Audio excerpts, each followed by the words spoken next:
Greetings everyone, this is me again, Zara Bizak, come to help the Muslims leave Islam, seeing the falsity, the lies and contradictions, crookedness, errors in the Quran ayats,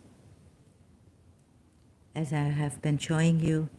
So now revisiting, see for yourself, right? That's what I want you to see. We've been misguided. Don't follow anyone right now. Follow the Quran ayats, what I'm showing you.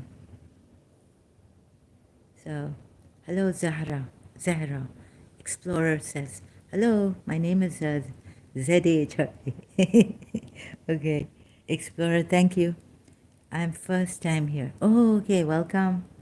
How can we help you? Are you a Muslim? So, welcome here for the first time. Hope you enjoyed. No, you're not a Muslim. Okay, I see. So which religion do you come from? Or any religion? So, thank you for being here anyways, Explorer. Okay, so now the logical fallacy, Quran rules not followed in Surah Azab 33, Surah chapter of the Quran, verse 37. Please, can anyone tell me here? I've been asking Muslims why these rules were not followed by Zaid. Have the rules changed? In 36, they were, if you read the ayat in context, for Zainab bin Josh and Zaid, Zainab bin Josh was forced against her will to marry Zaid. She wasn't interested in Zaid. She married Zaid, and then they were the commentary said, Shia commentary, that she was not interested. Still, she felt she was a highborn, and they weren't getting along because Zainab bin Josh felt she was a highborn. But 36 says in Surah Azab, it is not fitting for a believer, man or woman, when a matter has been decided by Allah and His Messenger, to have any option about that decision. If anyone disobeys Allah and His Messenger, he's indeed on a clearly wrong path. Right, and so the buffering is happening. Sorry if you can, if it's on your side too. 37, and remember, O Prophet, when you said to the one for whom Allah has done a favor and you too have done a favor, keep your wife and fear Allah. I just found your channel and I watched some of your past videos. Okay, Explorer. I see. So, thank you. Okay, so keep your wife and fear Allah. This is a second command of Prophet Muhammad, and you know the command of Prophet Muhammad is the command of Allah. You have to obey the Prophet. As Surah Nisa 80 says, whoever obeys the Messenger has truly obeyed Allah, and whoever turns away, then know that we have not sent you a prophet as a keeper over them. Whoever obeys the Messenger has truly obeyed Allah. When a messenger gives a command, you must obey him.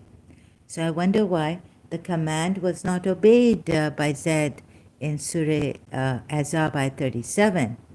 And then even Surah Azab ayat 66 says that on the day their faces are constantly flipped in the fire, they will cry, oh, if only we had obeyed Allah and obeyed the Messenger. So even those who disobeyed Allah and the Messenger in this world, their faces would be flipping in the fire. So Zaid, however, Prophet Muhammad, again we are told, it's stated, told Zaid to keep his wife and fear Allah in Ayat 33, Surah 33, Ayat 37. So when Zaid totally lost interest in keeping his wife, he gave her to you in marriage. How can Zaid lose interest in keeping his wife? And it's a command from Prophet. It's like from Allah. Again, keep your wife and fear Allah. Then if you look at the story, so the whole thing is logically, doesn't even follow Quran rules that the believers are supposed to obey. It is not fitting for a believer, man or woman, when a matter has been decided by Allah and His Messenger, to have any option about that decision. It's a complete, so the ayat 37 in Surah Azab, it goes against ayat 36. It goes against ayat 66 of Surah Azab, and it goes against ayat 80 of Surah Nisa.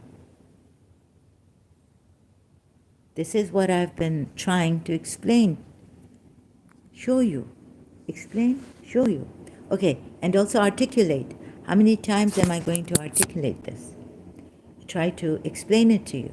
Maybe I'm bad at explaining.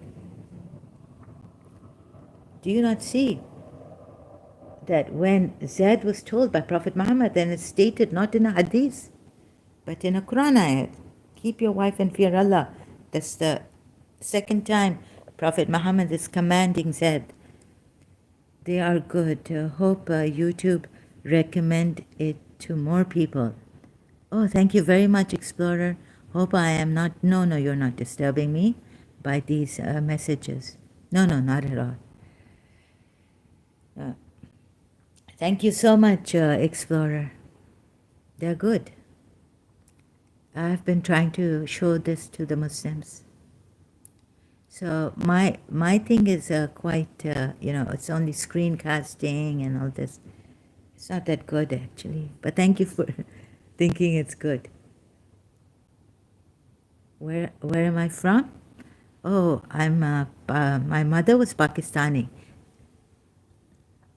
She's no more now. But I'm not from Pakistan.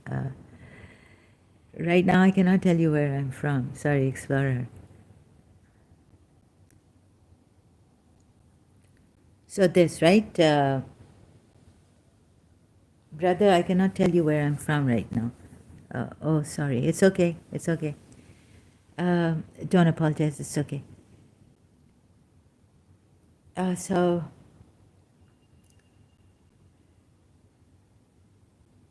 this is, there's a contradiction.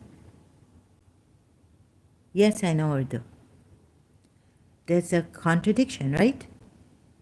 Are you, may I ask, are you, which religion do you belong to, or are you an atheist? Explorer, brother. So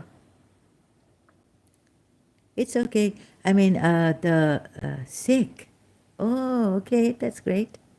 Welcome, Sikh brother. I had a Sikh brother in London. He made me his sister.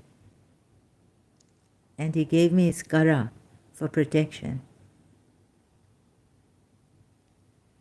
So, you Sikhs get this kara for protection? Like this bangle? Silver bangle. I'm from India. I see. Greetings. Welcome. Okay, thank you. Okay, you're Sikh. And so, please see this, right? This is what I've been trying to show from the longest time when I started this. From the beginning, I started my live streams, my uploading videos. So this we have a fallacy. Yes, six were kara. Six were kara. Yes, yes, he gave me his own for protection. In London, I met him. So this, okay,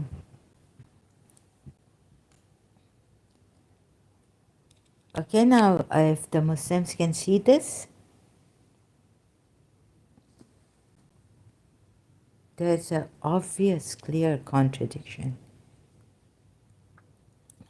So how come now Zaid departs from the command of the Prophet in Surah Azab 37 by losing interest in his wife? So we gave her to you in marriage, and so that there should be no blame on the believers. Are you interested in there being no blame on the believers, that you can marry the ex-wives of your adopted sons after the divorce? Are you so carried away by this that you don't see a very obvious logical fallacy? And against the rulings of the Quran ayahs, obey Allah and obey the Messenger. Whatever he gives you, take it. Even if you don't like it, you have to take it, right? In Surah Hashar, I think that ayat is.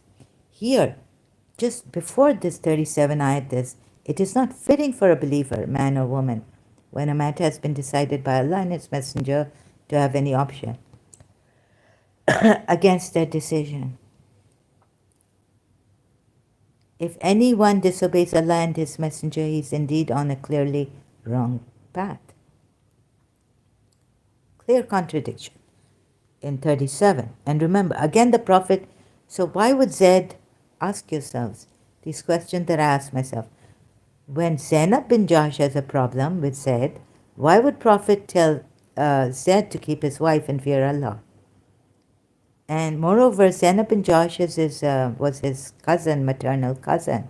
He could have gone to, he should have gone to, when Zaid came to him, he should have gone to Zainab bin Jahsh and said, keep your husband, be with your husband, and, or something like this, and fear Allah.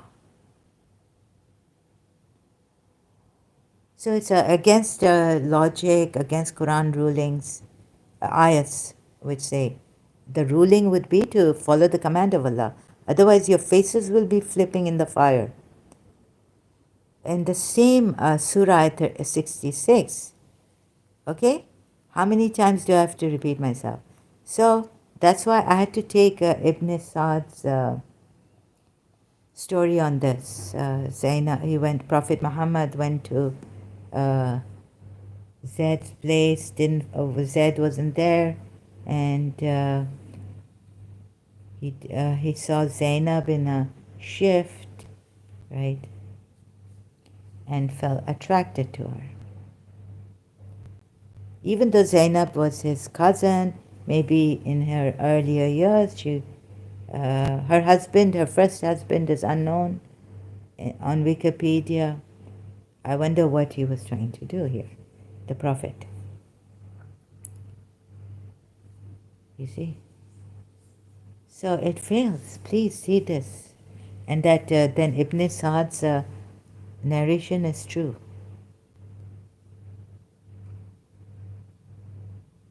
So this. Oh yes, I know ex-Muslim Sahil. Yes, I know him. This again, there's a mistake here, because 640 and the 17 key. Okay.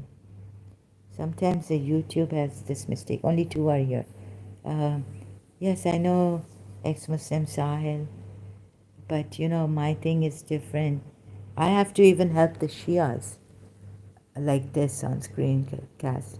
So I don't have that much of general knowledge, and I'm not that professional like Sahil is in having these live streams where you have people coming and then you're doing multitasking, you're talking to them and you're debating with them, or you're having a discussion. If they turn into turn it into a debate, the Muslims, then. So I'm not a public speaker. I'm not good at this. So this is just complimentary on the side for you people. Have you ever joined in his live stream? Uh, I tried, but it was too busy, and then you see, in the beginning, I was just listen. I was a listener because there are people who are more articulate, who are very articulate, who are more articulate than me. I would be tongue tied, and I didn't know how to ask questions and all this. So I'm really bad at that. The way they do it in such a professional manner, and if I miss something, or if I get it, and I had my mental illness condition, I couldn't trust anyone. In the beginning I was like, what is all this, right? Why this? So I had problems trusting even ex-Muslims, even though I was an ex-Muslim. Then it's not my cup of tea. I'm a different, my way is different.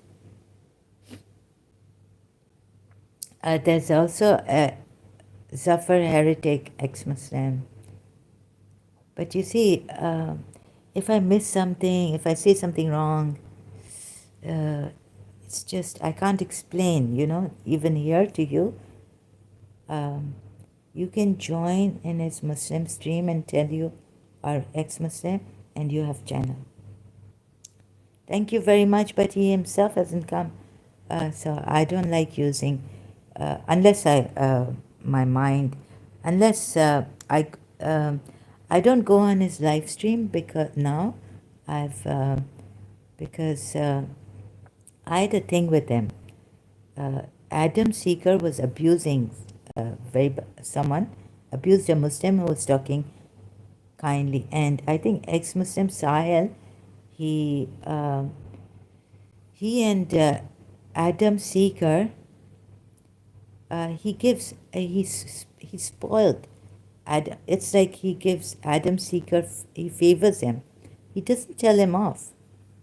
You see? No, that you are not supposed to use abuse here. He tells the Muslim person off who has not been rude or abusive. Adam abused a lot. I don't like that, yeah. So ex-Muslim Sahel, so what I did was give ex-Muslim Sahel a taste of his medicine, not Adam Seeker, but I just abused his mother, right? So I was timed out on his channel.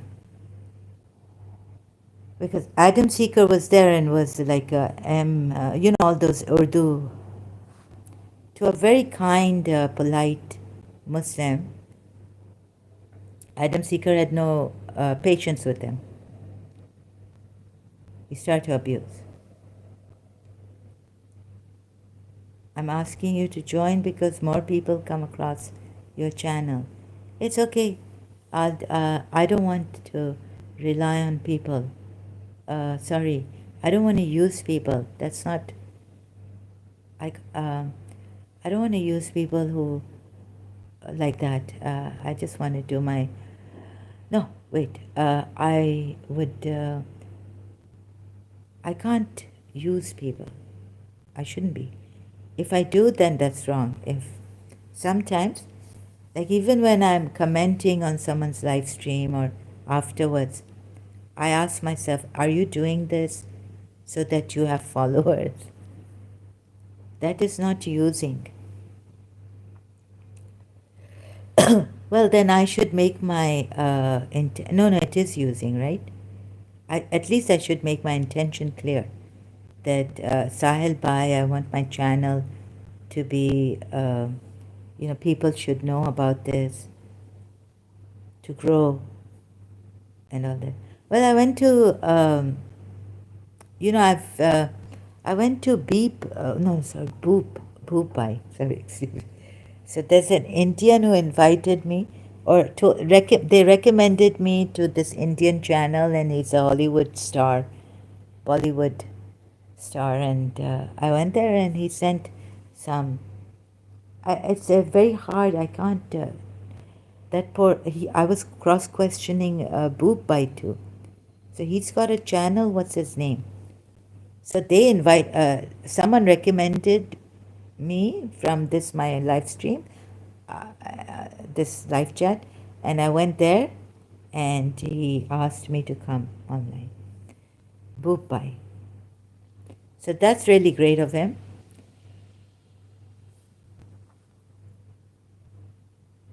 You see? Oh, it's buffering a lot. Okay, now it's stopped. I don't know why my network is slow.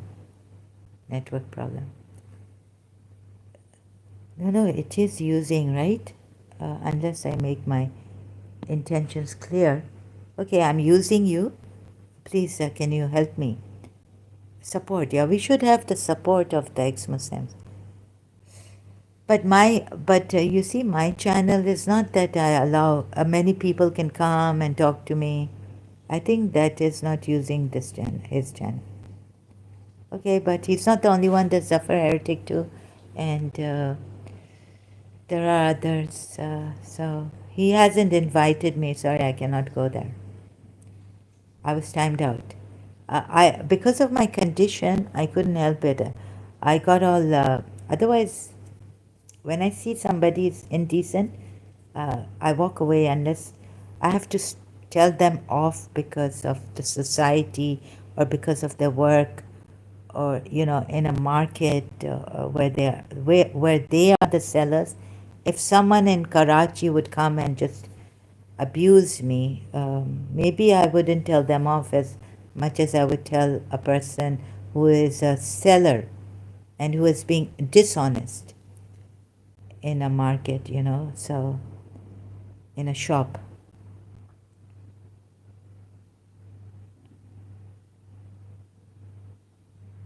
But so it's good. I wish him the best, but it's not my cup of tea, Explorer. And it's sad that I can't trust anyone.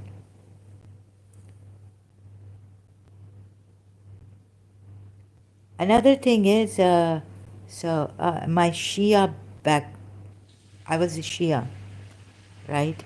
And no one is doing this to help the Shias. Most of it is helping the Sunnis leave Islam, the Salafis leave Islam. But there's not one who can help the Shias leave Islam. So, your voice is soothing. Oh my God, I thought my voice was so ugly. And there are people who say that this kind of a thing. Thank you so much, brother. My voice is soothing. But my looks can be killing. If I'm angry at someone, you know, my friend told me, oh, uh, your looks can kill.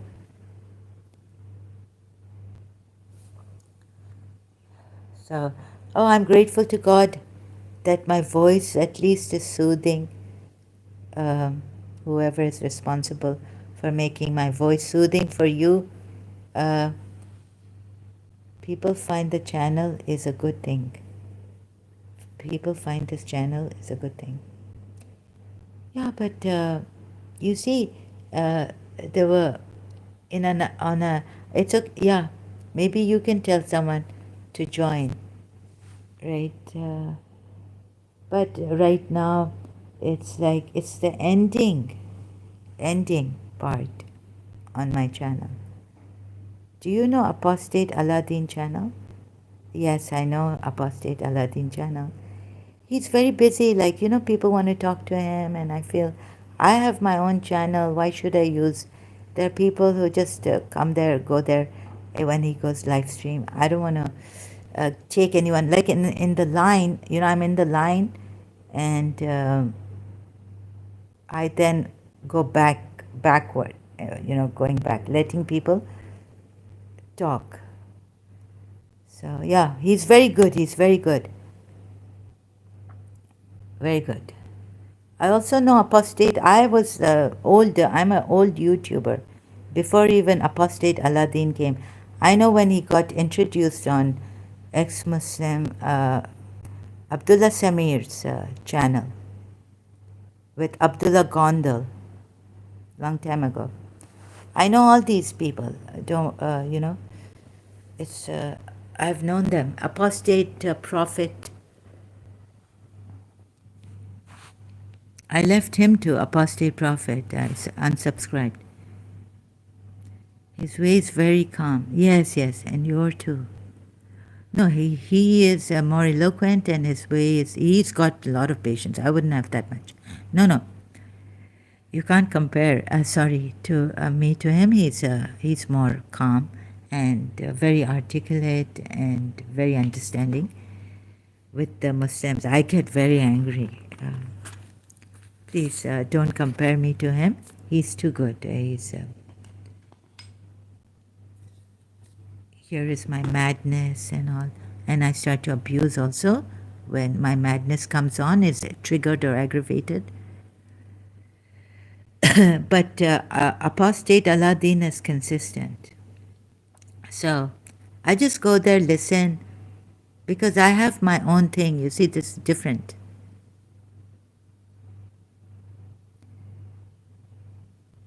Oh, God. And it's because of my health. I couldn't study.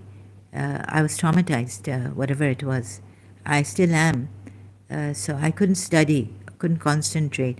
I can't remember a thing. It's a struggle to do this because of my health, mental health and all.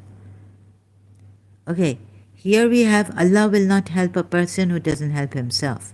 So on one hand we have in Surah 13 and Ayat 11, there are guardians over everyone, both before him and behind him, who guard him by Allah's command. Verily Allah does not change a people's condition unless they change their inner selves. The inner self, Explorer says, the inner selves is the nafs. Now who's going to change the nafs in you? Think about that. And you have guardians. I wish they had compelled us to do good and change our inner selves. And when Allah decides to make a people suffer punishment, no one can avert it. Okay, this is okay. Nor can any be of help to such a people against Allah. Okay. So there are some guardians here with you who record and all this. They're like angels or something, guardian angels. But they will not stop you from doing bad or harming others. They just record for the footnote 1 you can see Abul Ala Maududi in Quran.com under this ayat and surah, right? Am I not slow and terrible? Like I'm very slow.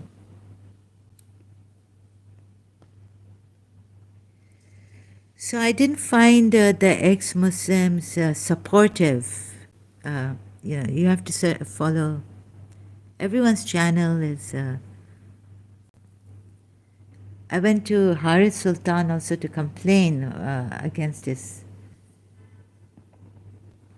I didn't find them supportive of me, at least. I don't know. I became like a notorious person with the ex-Muslims. Apostate, prophet, ex-Muslim, friendly ex-Muslim. Even this one, what was his name? And Army Nawabi, calling me an idiot and upset. Like in this condition of mine, Army Nawabi was terrible. Yet I now go, and Haris Sultan too. Yet Haris Sultan was not that, he thinks that I worship Modi. I'm not even an Indian. Why would I worship Modi? So these kind of rash remarks against me,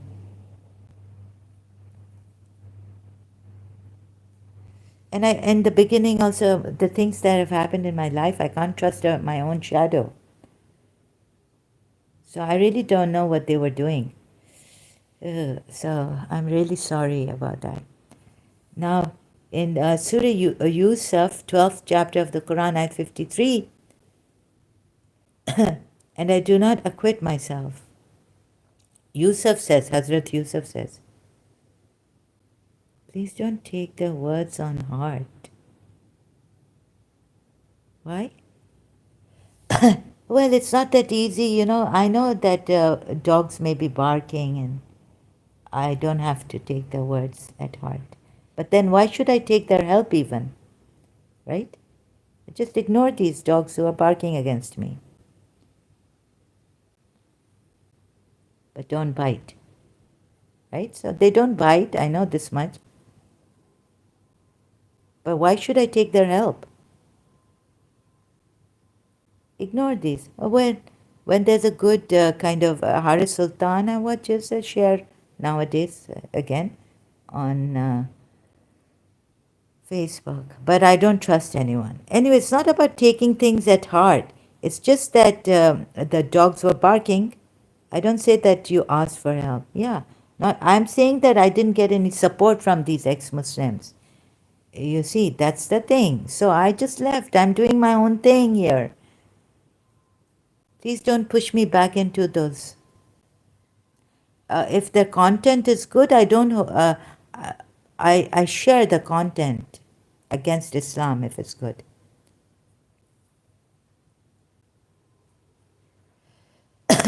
And saying wrong things about me. So I'm not going to trust them anyways. Anyways, it's difficult for me to trust people. And the Haris Sultan seems, and all this, human rights and all nonsense.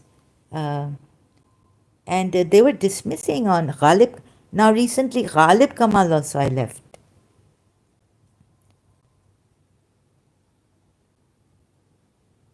I mean, this is, what is this? They're giving ex-Muslims a bad name. Ghalib Kamal was saying all these ex-Muslims are to be blamed.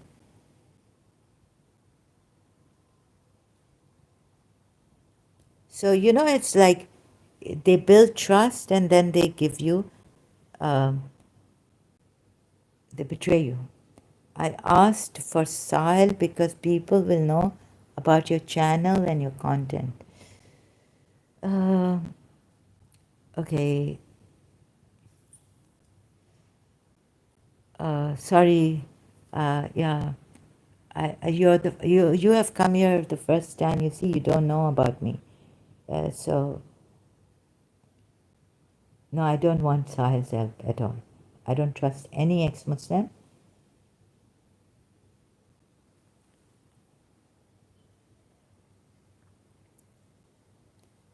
I have to take it a moment at a time.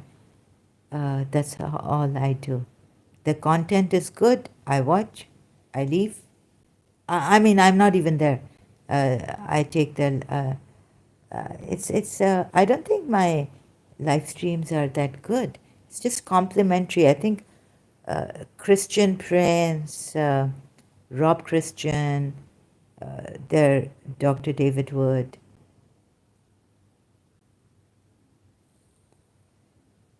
I don't know about Sahil right now. And I do not acquit myself. Indeed, the soul is a persistent enjoiner of evil. These contradictions, what they do to us and our psychologically, it's like incredible.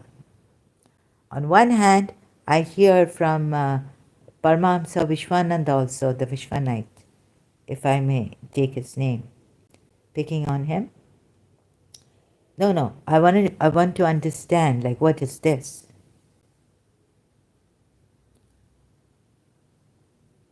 On one hand, we don't know who God is. First of all, we need to know who God is. So if you listen to his, okay, Explorer, thank you. So why can't people just come why do I have to use people to come? Where's it? If they think the inner voice from the Guru. When I heard this from Paramahamsa Vishwananda again yesterday, It's like God will not help you unless you help yourself. So getting paranoid and this and that. God will not help you. And there's an ayat in the Quran here. So this one, right? In Surah Ra'd, ayat 11. If you do not change your inner selves, your souls, how can you change your souls? And first of all, the first step is that they say, you know, uh, what you what you have to do is try hard, this, that. Uh, do you know God? First and foremost, it's like you have to bear witness to God, right? God needs to give you evidence that He is here, that He is God, or whatever He is. And I feel they're jumping here and there, everywhere, giving a runaround to us. First of all, we need to know if there's evident proof of God and all that. Who is God? The Muslim God, the God, one God of this Christian, Judaism God, the Hindu God. Who is the Hindu God? The this God, the that God. So, humanity is crushed, we human beings. You need to sit down like Muji Baba with Muji Baba and see who is your God. Witness the God then. So God will not help you if you do not help yourself. Then God will come and this and that. So I summarized his whole thing is that the inner voice from the Guru, how would you know this is the true inner voice? And don't get paranoid and this and that. You're getting paranoid. Look at this. He's telling, oh God, I might, if, so I haven't even asked this person and I don't know. I could get a, what you call it? So, in my madness, I thought I'm connected with him and all this. Then later on, recently, I thought he's my enemy, right? He does Radha Radha a lot, kirtans. I like his kirtans, but it's not just love, right? So I think I have the right to talk about this. So at one point, being ungrounded or something like you said, there are people who are ungrounded and think that they are connected to me and all this. So this was my problem. I'm ungrounded, with arrogance or something. I think too much of myself. The ego has come up, finally. Right? And I thought that there was no ego in love when you love someone. And love is the thing that dissolves your ego, your religion also. I said Sai's channel name because many people watch your stream and people know about your channel. I was not saying to join if you don't want. I'm sorry if you feel that way. My intention was not bad. Okay. Okay, it's okay. Explorer, I apologize also. Uh, no, I see that your intention is not bad. You definitely are saying this because you want my channel to grow. I can see that. But I'm not upset with you. I'm just upset with these people. I'm not upset with you. I'm just telling you that very few ex-Muslims I found supportive of me. And that's why I'm upset on them, not on you. So it's good. It's a good thing. My condition is also, I don't know when I'll think something, my mind, where it will go against you, yeah, later on. I don't know where. I can't control my mind, yeah? So thank you for clarifying on this. Because I'm not that old Zahra that I was long time ago. petty things. These are petty things, rise above and forget it, just love, and all that. And I feel that we have, religions have given us a runaround.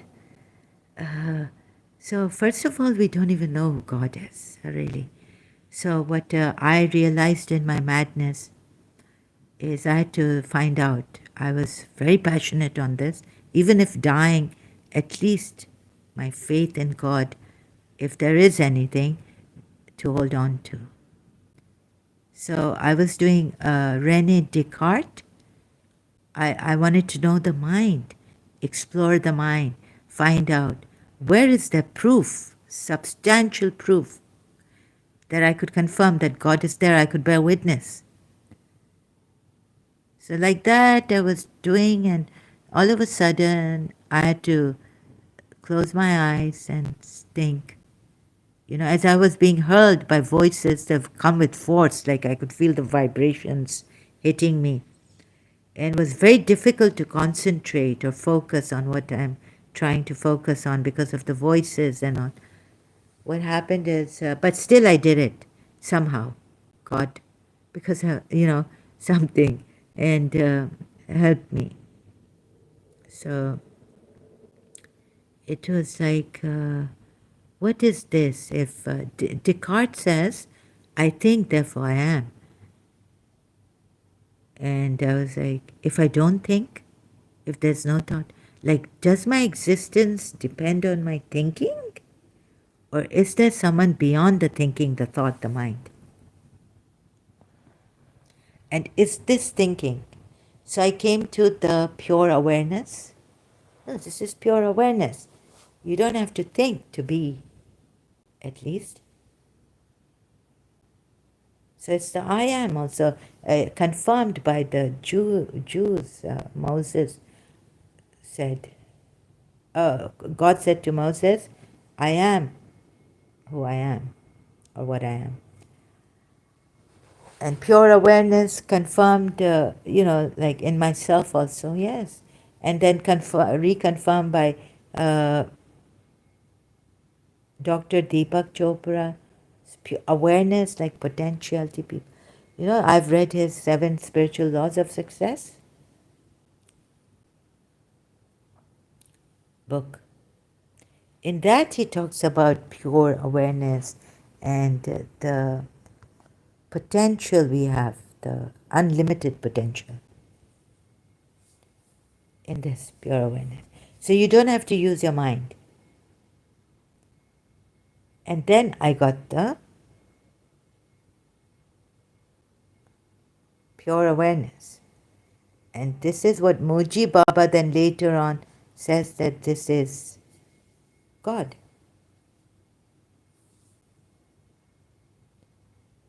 Right? If you don't know God, if you have not bore witness to God, or there's no evidence, how can you go for God? You can't go for God. Through these gurus even, you can't. I read Jiddu Krishnamurti before that, before doing this experiment actually. No, afterwards I came across, maybe a little afterwards, right? So so if you don't know God, the gurus may tell you, I mean, bhakts are very high order, and India has its own culture of gods and goddesses, and I don't want to interfere in that. Where I can help, reach out in humanity, all this. But when I saw their gurus, it's like contradictions. So I prefer Mojiji. I just cannot hold on to a god of the Hindus, even. On one hand, they say this, on the other hand, they say that. Like the Quran ayats. Right? If you do not change your inner self, it's like if you don't help yourself, God will not help you. God will, so chuck out God then. Just help yourself. Forget this God and all this. Be an atheist. Help yourself, please. Right? When you help yourself, then God starts to help you. Now, Jesus Christ, on one hand, said, you know, He came for the sinners. So I was just listening to Hark the Angels, Hark the Herald, angels saying, Glory be to the new sinners, and where God and sinners reconcile. So in the Bible also you have this contradiction. Then Jesus says, if your right hand sins, cut it off. Cut it. Right? So sorry, Jesus, I couldn't cut my right hand off and all this. But he's come to take the sins of human beings away. So there are many like these contradictions. Oh, stinging going on in my thumb, on my thumb. Oh, and so here again in the Quran we have this contradiction, right? Help yourselves. If you do not change, if these people do not change their condition, inner, unless they change their inner selves, how can they change their nafs, tell me? If God doesn't have mercy, and then who is God also? So I'm beginning to kind of resent God and say, and become very like, hell with you. Like become very rude. You know? Who do you think you are? What is this? I've had enough. I'm so frustrated, agitated, and aggravated. God should help the weak, not the weak helping God. I mean themselves. And if I am weak and today I help myself and I do something to get out of this ditch, this daldal, this quicksand, right? That I have put myself in. And then when God comes and hugs me, oh, you did a great job. I really appreciate it. You helped yourself. I'm here for you. I love you. The hell with you. I helped myself get out of the ditch or the quicksand. Who are you to come afterwards and give me a pat on the back? Wow, you did it. Right? Better to be an atheist then. Help yourself and don't even think about this God. Am I being too now? Someone will come here and say, "Oh, it's her ego."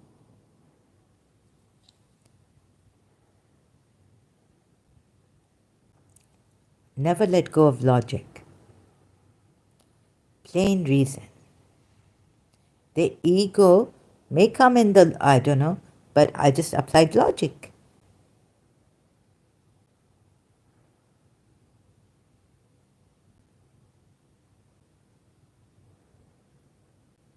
So I feel these, sorry to say, you Hindus also. I don't know what is wrong with you people. Now, there's a song from Bobby movie. Julie movie. Agnostic way is more logical if someone believe in God. Ah, so you see, that means that I should be in the agnostic, as I should be an agnostic. So, yeah, you see, please, you're a Sikh, and maybe a Hindu can come, please come. Honest Hindu, right? Here, that's why. What is this? A problem in Islam? Either the Hindu books have been changed. I looked at the Gita also. Something wrong in the Gita. God says to Arjun, that you use your mind or something. No, to discipline your mind, you need to do these asanas and all this. Now look, a person who's so weak, right, that the heart, it's like psychological weakness. And you say, get up, you know, start doing exercises.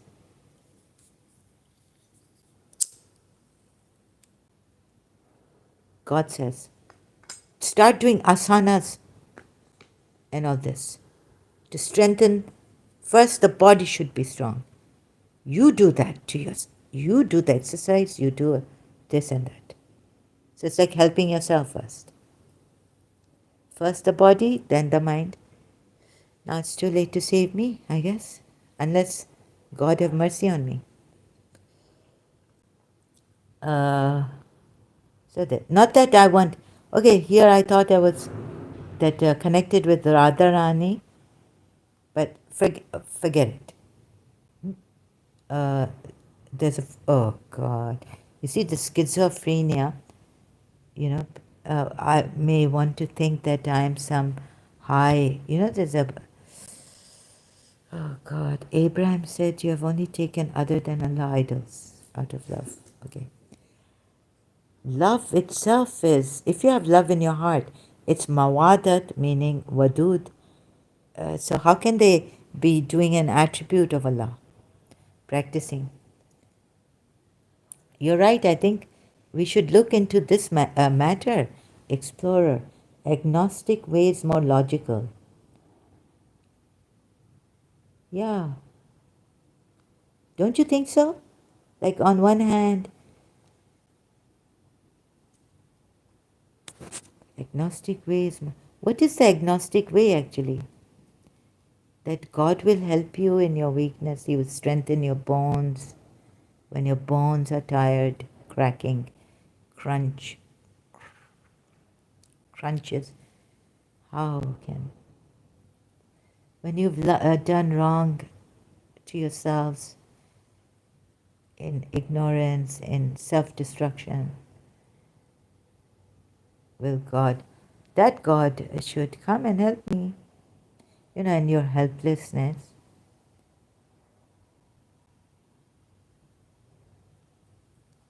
What is the agnostic view of God?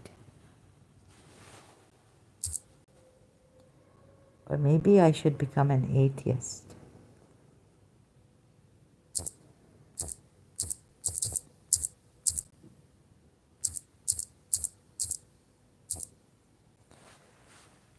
A person who holds the view that any ultimate reality is unknown and probably unknowable. So let that be unknown and unknowable. One who is not committed to believing in either the existence or the non-existence of God. Okay, forget this. No, I can't be yeah, unknown. Then if, yeah, it's like, maybe it's like close to Buddha. You know, Buddha, the Hindus, some Hindus say there's no God for Buddha. I think God, me, real, but religions are not. Yeah, religions are there to control you and all this, exploiting God. Fear, put fear in your hearts and control you. Yes, yes. Those religions are man-made, like my Hindu friend told me in London. And they're not real. But this God is real?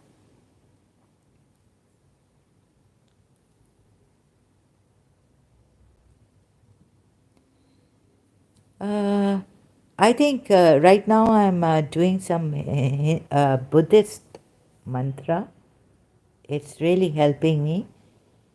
Like I could see there's pain in my head. It's going, the eyes, pain in my eyes they had given me. It leaves the negative thing. It's a very strong Buddhist. So I think what Buddha was saying is you become your own God. Free from, yeah, I think I would take the Buddhist way this time. The golden Buddha. So Buddha says there's no God unless You become your own God, or you be the God. Consistency.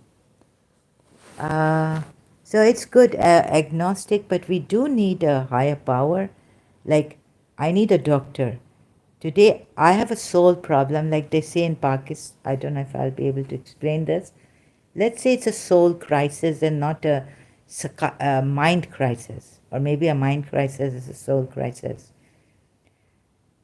So atheists would say go to the psychiatrist or a therapist.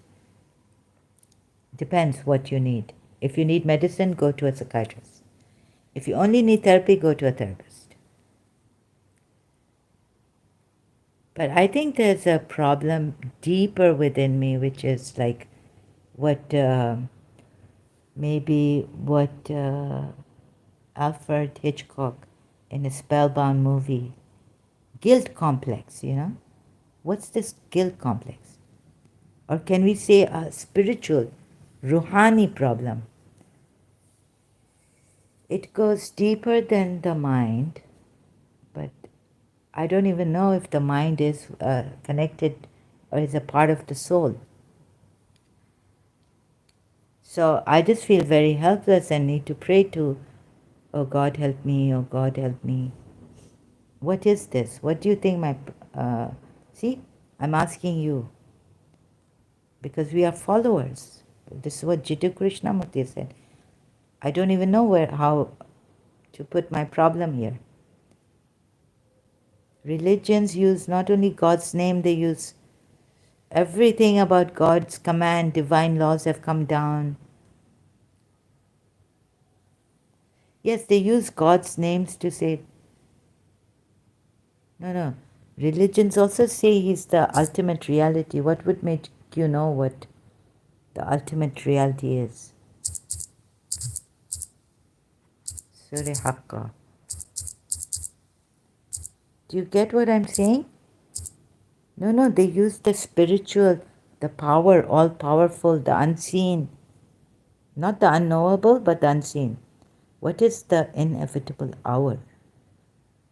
No, this is not God. What will make you realize what the inevitable hour is? Oh no, this is the, but God is the manifest, Allah, the manifest reality, right? This also they've used.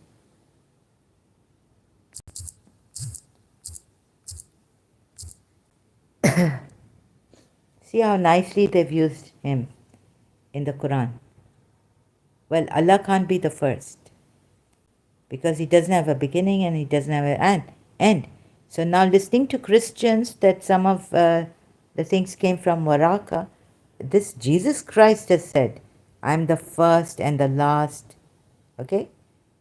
So forget this. But look at this, the manifest and the hidden, the Zahir and the Batin, and He is the knower of all things. This is how they've used God.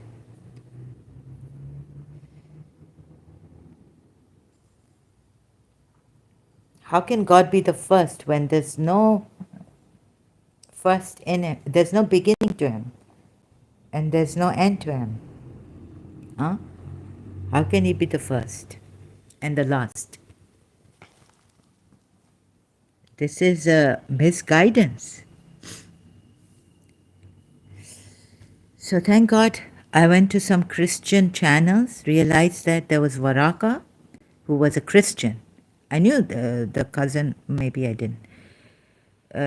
Cousin of Khadija Tul Kubra. Oh, Khadija, wife of Prophet Muhammad. And I knew Bahira the monk. So he must have got it. He met Bahira the monk when he was going traveling with his uncle Abu Talib. And Bahira said that, how, oh, this person's aura, and there's something about him, Prophet Muhammad and all that. So he must have learned from these people and organized a religion. He was a good organizer. Like Sadhguru says, that there are many Hitlers, but they don't know how to organize themselves like Hitler organized himself. So Prophet Muhammad was a good organizer of a religion that he must have gotten from others, contemplated also, and the works.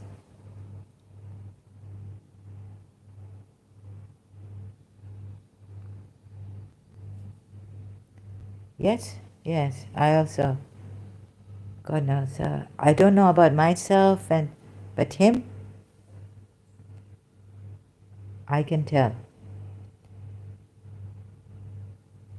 right? But who are we? We are human beings.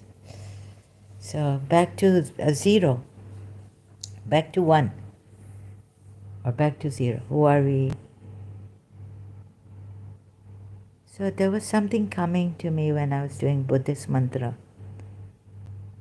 They say that Buddha doesn't believe in any God. Buddhists don't have a God.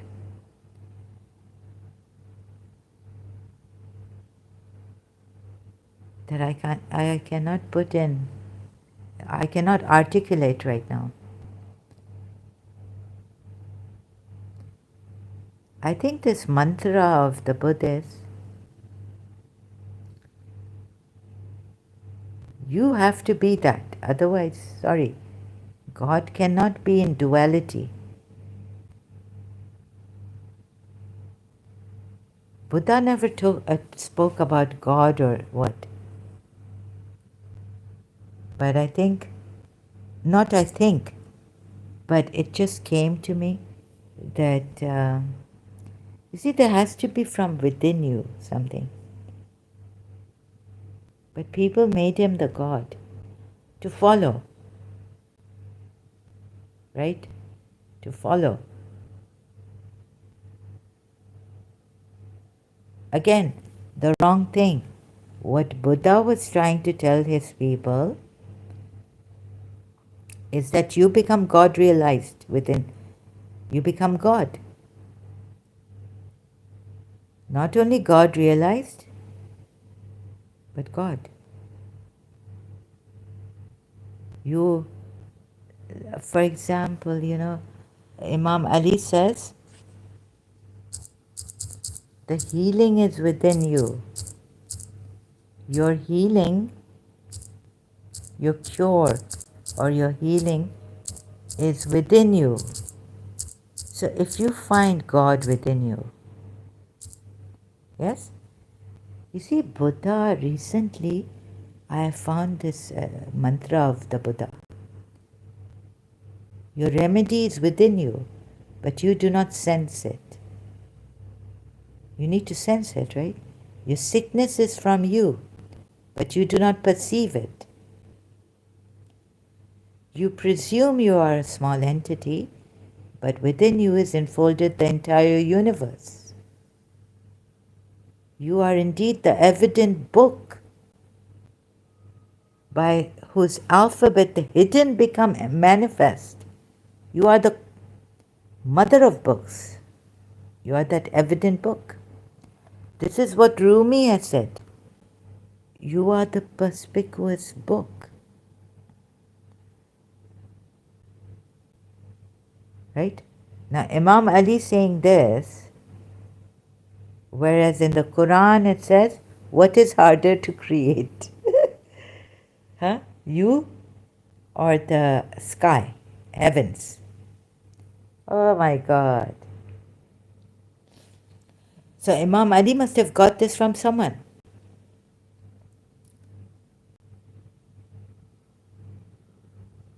You become manifest, meaning you are, you know what? You are God. Right? This is what Buddha was. You become manifest.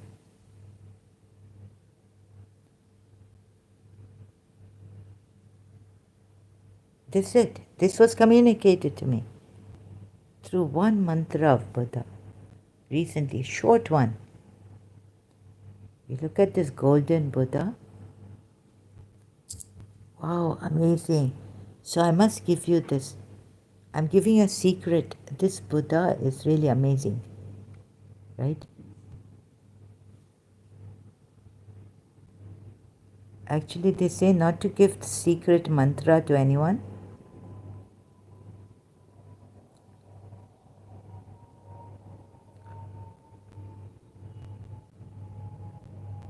Glenn Frey has risen. He looks like Glenn Frey. Bhakti Marga, Tarana Chaitanya. Chaitanya. Oh God, so many videos.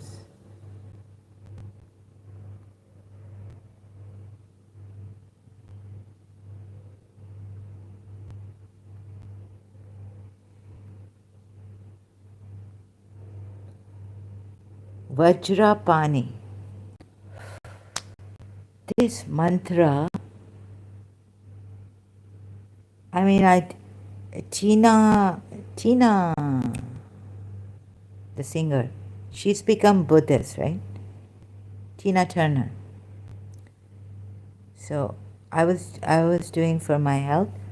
Om Mani, no, Om Mani Padme Hum. No, there's another one for healing. But when I was doing this recently, there was something coming like what Imam Ali has said here.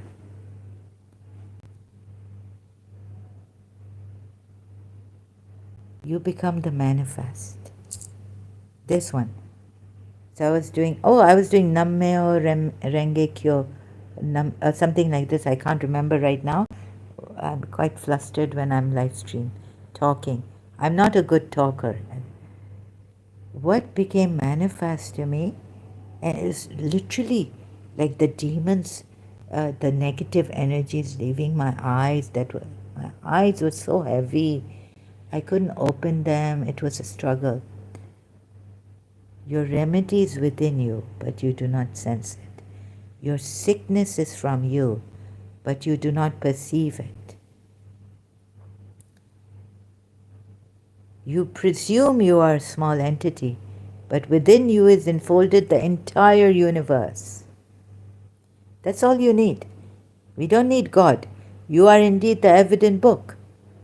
You don't need the Quran, by whose alphabets the hidden become manifest. This is the only way I can articulate what was coming from this. This Buddha. Amazing. And all those who are trying to hurt me and, play around,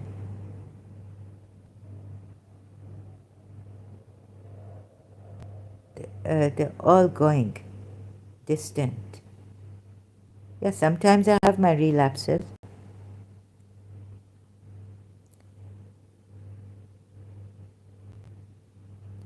But I really don't think Imam Ali said, yes, you are right.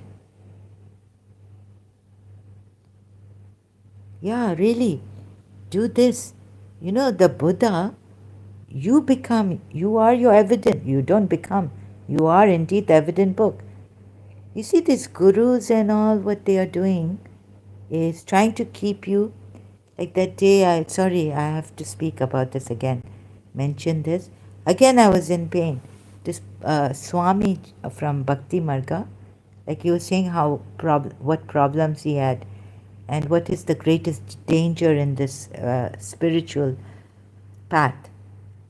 A Hindu in a sage or some big, person in India told him that the greatest danger on the path of spirituality is fame.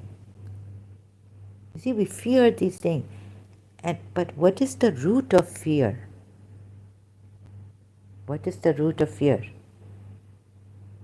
And why is the ego the root of fear? If they say famous, then fame comes from your ego. And these poor swamis have been struggling, do this, give. The master says, the guru says, give it to me. Give your mind to me. Love the Lord. Love God with all your mind, heart and soul being. Jesus Christ said, oh my God, this Buddha is amazing. So I was in a lot of pain about, they always, Swami Ravetikanta, if I may take his name, he talks about it, that he had this problem, there's no way out, of the ego. And you have to really work, and you can listen to his podcast on YouTube. No, his, what do you call it, his channel. So, do you see it, Explorer? It's like, you said you're a Sikh. I thought this man was a Sikh. He looks like a Sikh with Muji Baba. What? My question also, what is all this? This is a very old live stream. What is all this? He asked. He looks like a Sikh to me. Sorry, after everything. What is this?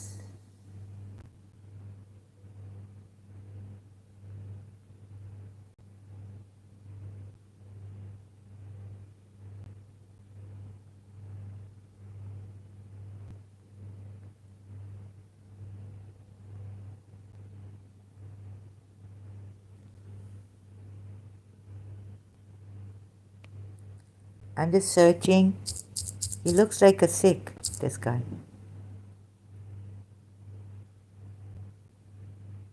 Where is it? Oh, this one. Muji. Dash, what is this? Jorboy or Zabo? On Jorboy or Zabo's channel. I think at that time Muji Baba didn't have a channel, and he was coming on Facebook. He had a Facebook. So I saw this on Facebook first, I think, then I found it on YouTube, not sure. But anyways, what is this?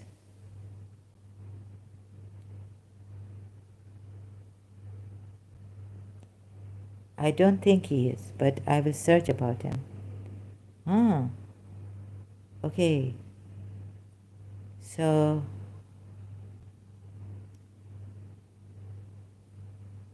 yeah, he looked to me like a Sikh. Anyways, yeah, you can search, see. Thank you so much. Let me know who he is. But a wonderful thing he asked, and what a wonderful reply. It's like Muji Baba just put him in where he is. What is all this? What? Oh my God, it was like, you get so overwhelmed.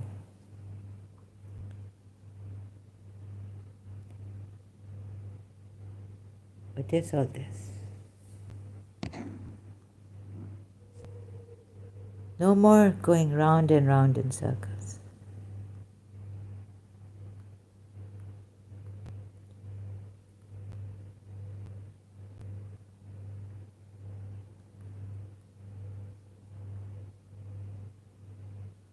And love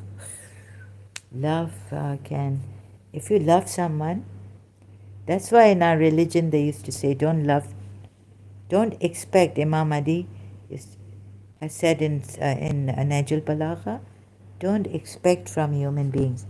So don't even expect anything from true love. Shouldn't expect. Anyways, you're supposed to love Allah, who is the ever living. He will never let you down. He will never break your heart, walk away from you. So Imam Ali has said, never expect from human beings.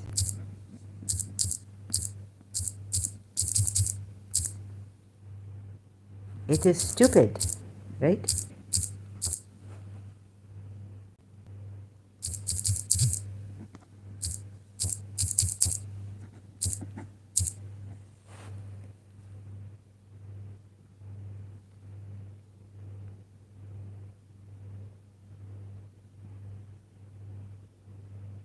Knowledge gives life to the soul. God, can't find it now.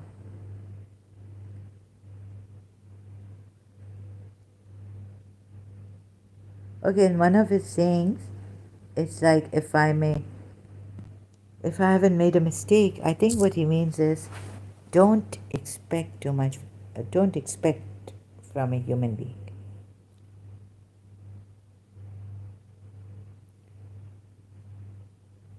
Right? Imam Ali said this. Okay, it's getting very late. Yes, yes. Expectations give false hope. Yeah, so like in the Quran it says, turn all your hopes.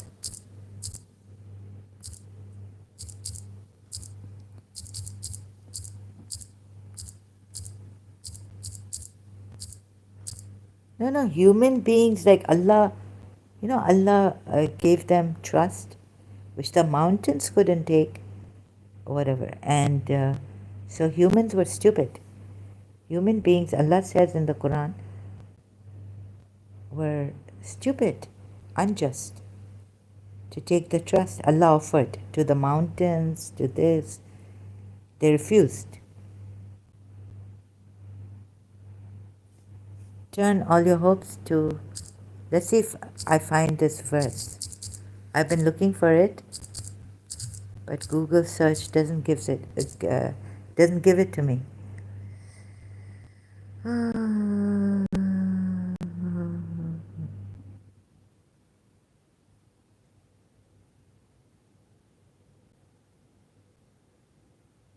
I think it's this one. I mean, it wasn't in brackets, but anyways, maybe some translations. And to your Lord alone turn, meaning all your hopes. It doesn't give the Surah 8 ayat, no, Surah 94 ayat 8. Surah 94 ayat 8.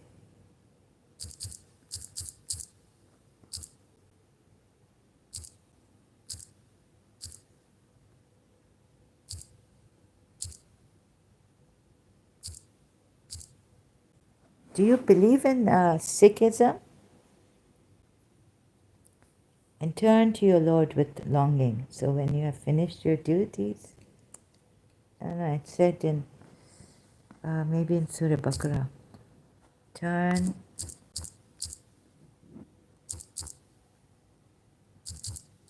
your hopes to Allah.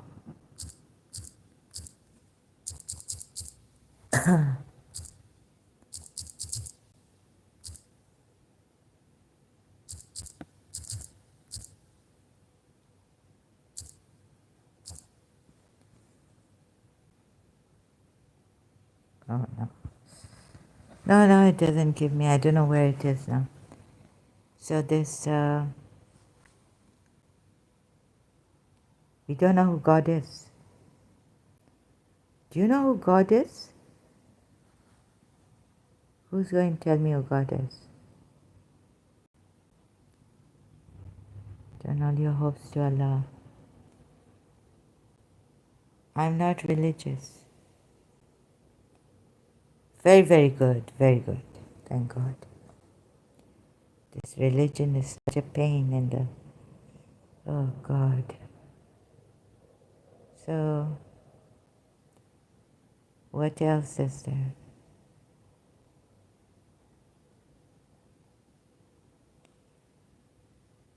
Humanity has been messed up. Problem.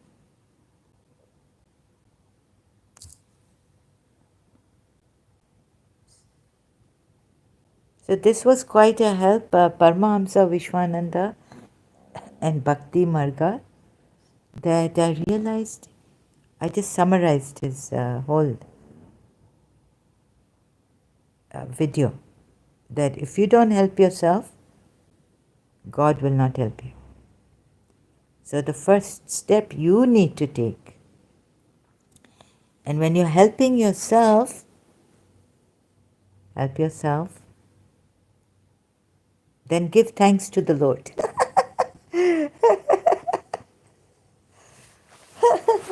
What really? Oh, thank you, God.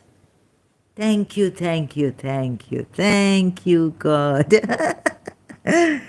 You know, there's so many contradictions, right, in humanity. Yes? Yeah. You need to thank yourself that you helped yourself. But why are you giving credit to God? Because God is not going to come and help you unless you don't help yourself. That's what even Paramahamsa Vishwananda means in this one. So, but always give thanks to the Lord, right? Always give thanks to the Lord. T.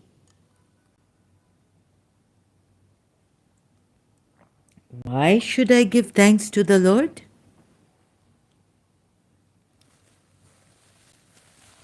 Excuse me. So from Paramahamsa Vishwananda's the Guru thing, inner voice. Allah will not help a person who doesn't help himself. Thank the self. Thank that your, whoever you, which part of you helped you to get out of this, changed your soul. You've changed your soul. First and foremost, right? In our salat, my father said, you know what this means when you're sitting and you first and foremost, you're saying peace to yourself. You know? What was that in the, when you sit and, I've forgotten now all that. As-salam, anna. Yani, on me be salam. Then on Prophet Muhammad and Imam Ali and I think, or Allah. If, oh, I don't know what. Maybe I'm not sure about that. I shouldn't be speaking. But anyhow, this is me. You see, Explorer, that's why I don't come on channels. And many people following. And what's this? Has there been some mistake here? 17K likes. So let's go into more confusion, show you so many contradictions, right? Shouldn't you be thanking yourself? No, Allah told you. That's why you should thank Allah. He told you, help yourself. I will come later. Allah does not help you unless you change what is in your inner selves. Okay? They are guardians over everyone. They guard him by Allah. Verily, Allah does not change. How does he? The guardian angel is, my guardian angel has been abducted. They just report this and that. They give. Allah has given you a free will. Please take this free will away, and then we are supposed to submit to Allah's will. So it's a whole hodgepodge. Verily, Allah does not change a people's condition unless they change their inner selves. Thank you, self. Thank you, me. Who has changed the soul inside of me? I tried hard. I worked. I changed. Thank the I who worked against the self and changed it. Then Hazrat Yusuf, and don't thank Allah at this time. Thank yourself. That's why I think, some of the illogical things in this religion, people have become atheists, not even Christians. There's a contradiction there too. Allah is this, not even Allah, like God and all this, Yahweh, Jews also. Allah has decided everything for a person, so there is no free will. No, he hasn't. decided, like in the religion, as far as like overall, not looking at the Quran ayats, but we used to say that they used to tell us that what is like a Hindu lady said, do your duty and let your karma be. But you do your duty, right? It's like that. So she explained it very, look, you have your karma. You have Allah's determinism, right? What is you can't the events, but only your nafs yourself you can control. Like Sadhguru said, you can't control the outside events, but here needs to be here inside. You should have what of? You should know how to control this, right? Inside, your inside. How to work.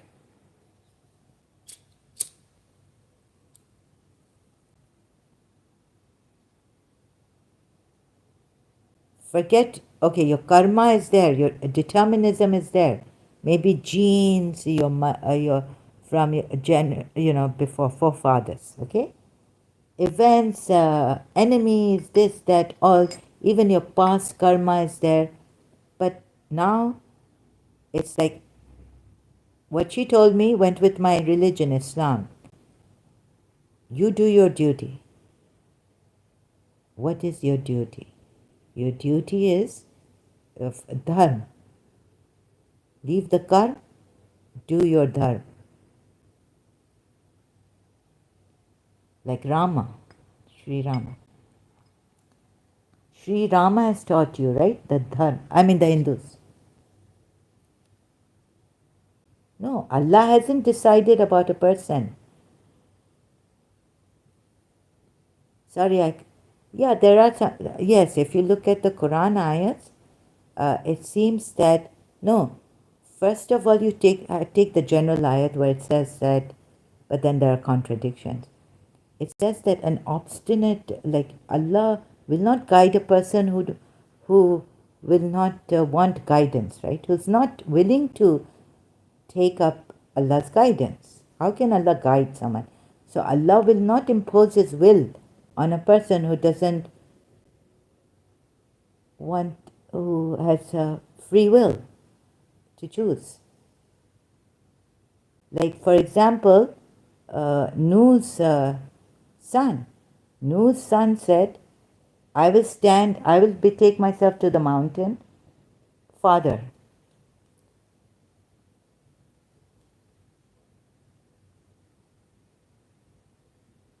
Nuh was receiving revelations from God that there will be a flood, and only in this ship embark and make this ship, this ark, which will save you, save humanity, save the birds, animals, all animals. But now you see there, that's an example that Allah does not decide for us. Nuh's son decided for himself. Allah let him decide and then be ruined. Can you blame Allah for that?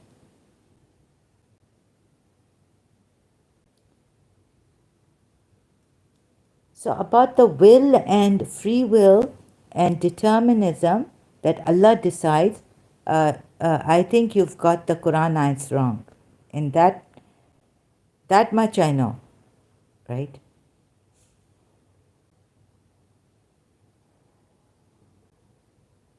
Or maybe I've got it wrong. But there's a contradiction in the Quran ayats, right? So on one hand, you feel like, oh, Allah cannot guide you. But who can guide you if you don't want guidance? So Allah says, just that a little bit, yeah, there may be contradictions, but what we understood was our religion without the Quran ayats. I mean, there's a hodgepodge there, right? So how you came to this, please let me know. I think that the Quran ayats are contradictory. So you may have come to that by taking some Quran ayats which say that Allah does not guide them, or Allah has ruined them.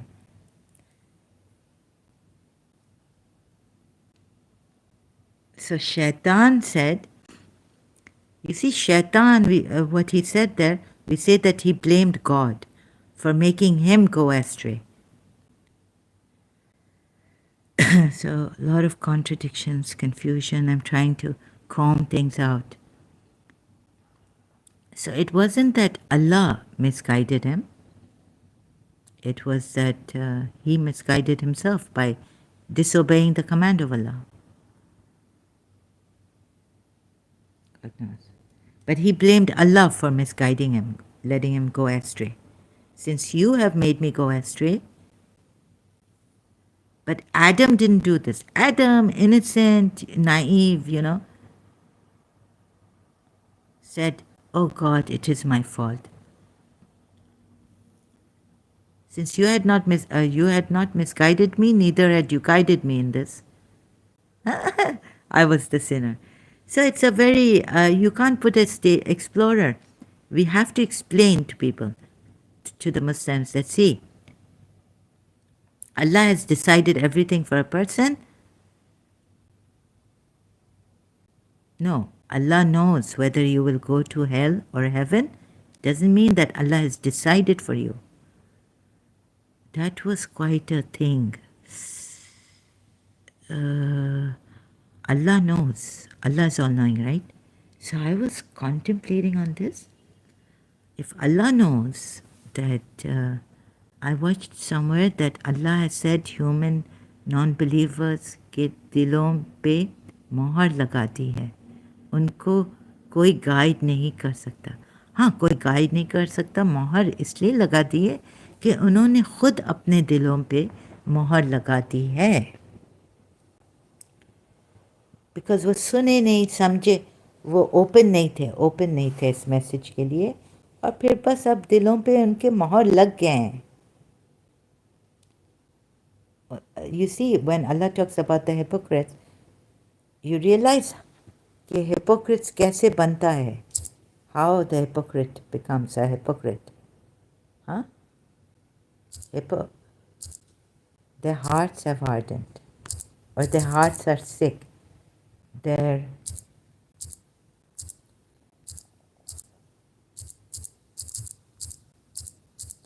Let me see if I can explain this. Their hearts have hardened. No, they chose not to listen, not to pay heed. So we're not to grieve for them, right? Because to understand, Allah ने मोहर इसलिए लगाई है, not from the very. Do you think Allah ने मोहर from the very beginning लगाई है? Allah has put a seal on their hearts. Why? Why has Allah put a seal on their hearts?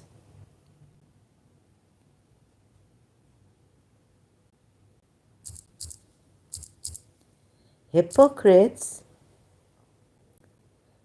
made a covenant and then they broke the covenant with Allah.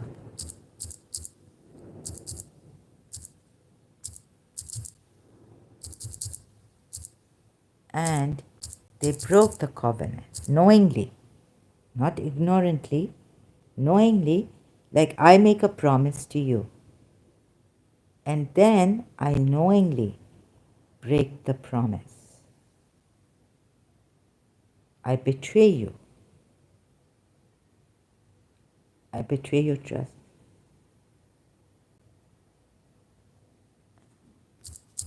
That's how they became hypocrites.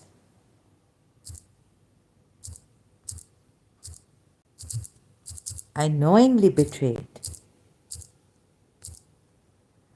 So that's why now Allah says that it's, when the obstinate sinners zulm karte rahe, bad things, harming people obstinately, It's about obstinate sinners, stubborn sinners. But on account of their breaking the covenant, we cursed them and made their hearts hard. They altered the words from their places, and they neglected a portion of what they were reminded of. And you shall always discover treachery in them, expecting a few of them. So even then Allah says, so pardon them and turn away. This is what we Shias are supposed to do. We felt the Sunnis broke the covenant. They didn't take up the given to Imam Ali the imamat. So we don't go killing the Sunnis. Shias take this ayah. So for breaking of the covenant, we curse them. I'm trying to say if the Sunnis come out of this curse. This is what I was trying to do when I was a Shia. Not only that they should stop killing the Shias, but to save them like Imam Hussein, I felt, saved Yazid. Standing in the battlefield, I'm appealing to their hearts. I'm taking Ali Asghar.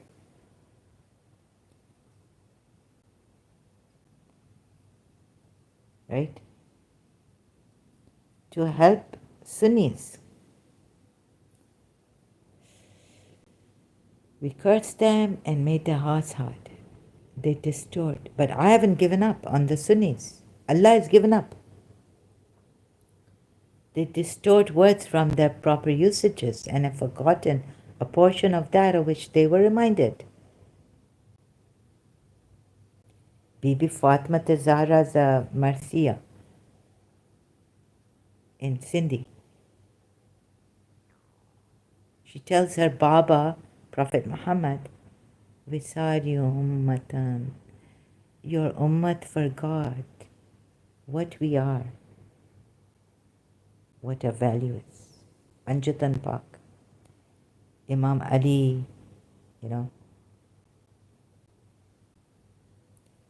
They took fealty, Surah ayat, on your hand. That hand of Prophet Muhammad which raised the hand and arm of Imam Ali and said, whoever I am the Mawla, Ali is the Mawla. Man kunta Mawla fa hadha Ali and Mawla.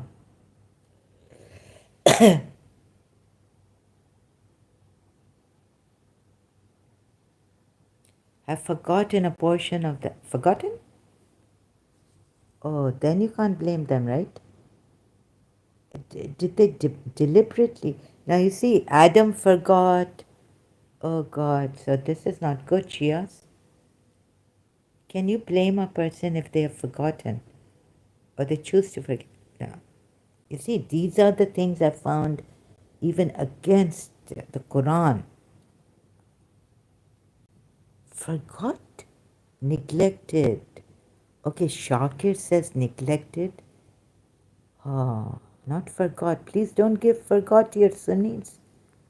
Surah Maida ayat. Let's see the Arabic Surah Maida ayat 13.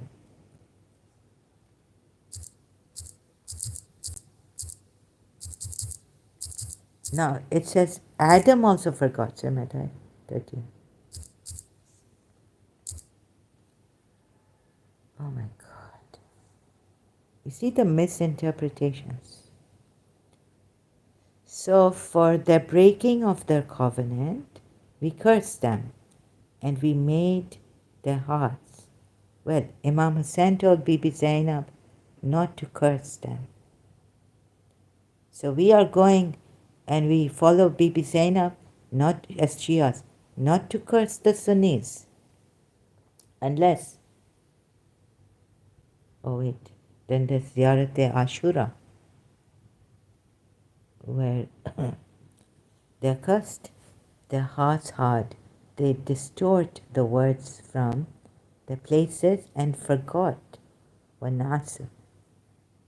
Does it mean forgot or neglected? Shias, you also decide. Let's see. It. So I don't know Arabic properly. I have to search this word out in other Quran. Let's see what happened to Adam.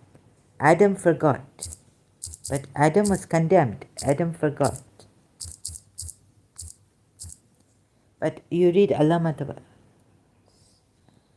Adam forgot, Quran ayat.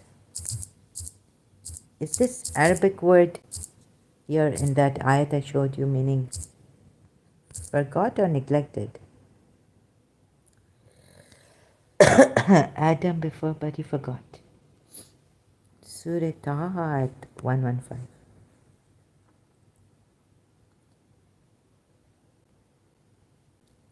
Nasiya. He neglected or he forgot? Oh my God. So many, you see so many mistakes in the Quran I'm finding. Shias.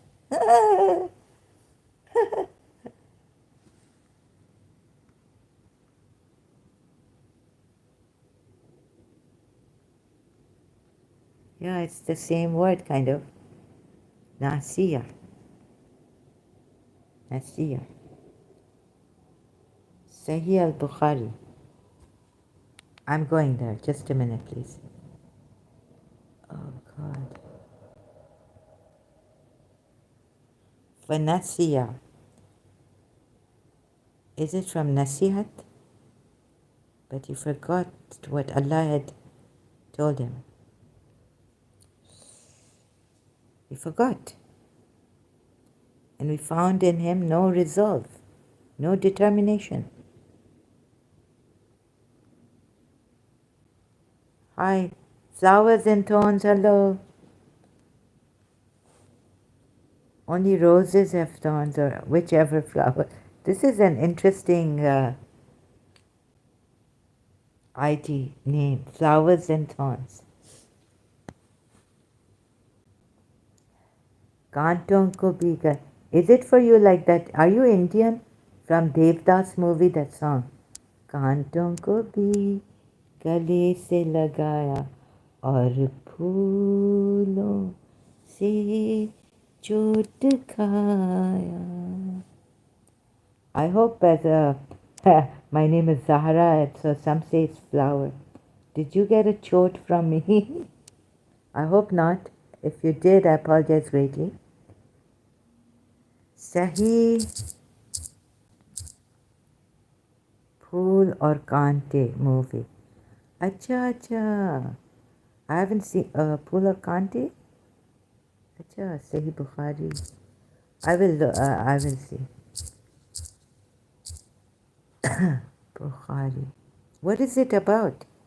Is it an Indian movie or Pakistani? 3208. 3208, please. Oh God, I have to.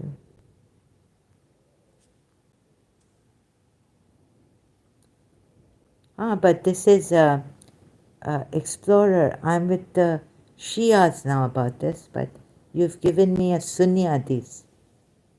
Allah's message, narrated Abdullah bin Masud. You see, okay, Allah's messenger, the true and truly inspired, said, a human being is put together in the womb of the mother in 40 days. When he becomes a clot of thick blood for a similar period, then a piece of flesh. Yeah, this is on that, what comes first, right? Super hit movie, yes, Indian movie, 90s. Okay, I see. Maybe if I look at it, have I seen it in the 90s?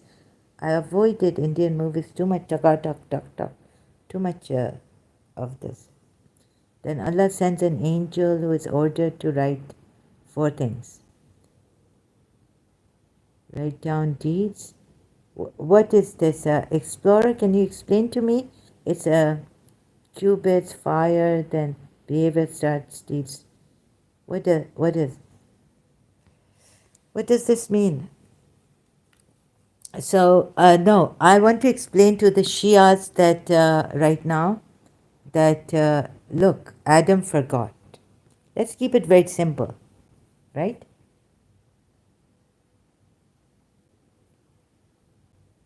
For now, Adam forgot. How can you? Okay, here Allama Tabatabai finds a way to explain that God didn't punish, God had not punished. Adam was made for the earth. So it wasn't like he fell because of that punishment. His deeds written before his birth. Oh, that's what you wanted to explain. Let me see. Interesting. So I don't think Shias are not going to take this. Sorry. Allah's messenger, and then he becomes a clot, and then a piece of flesh for a similar period.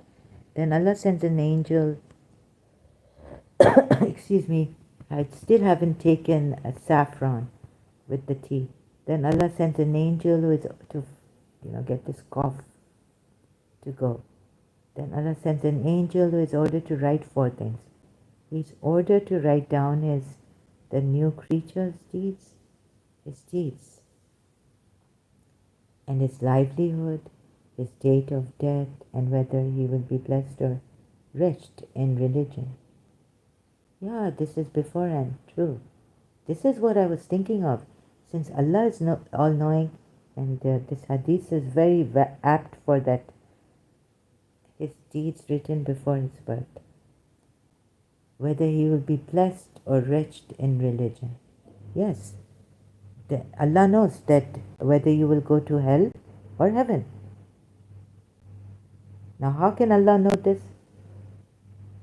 Then this means determinism, right? Explorer. Then the soul is breathed into him, yeah. So a man amongst you may do good deeds till there's only a cubit between him.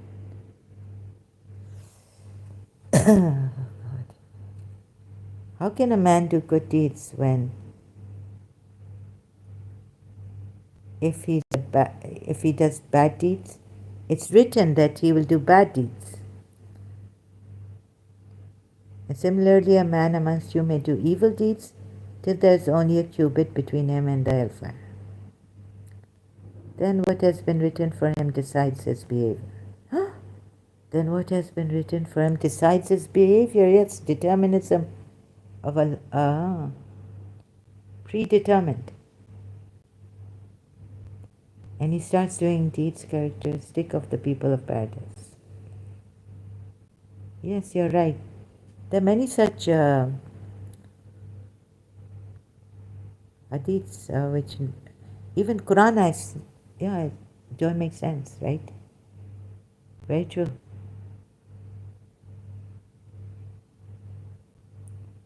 On one hand, this contradictions. And he forgot.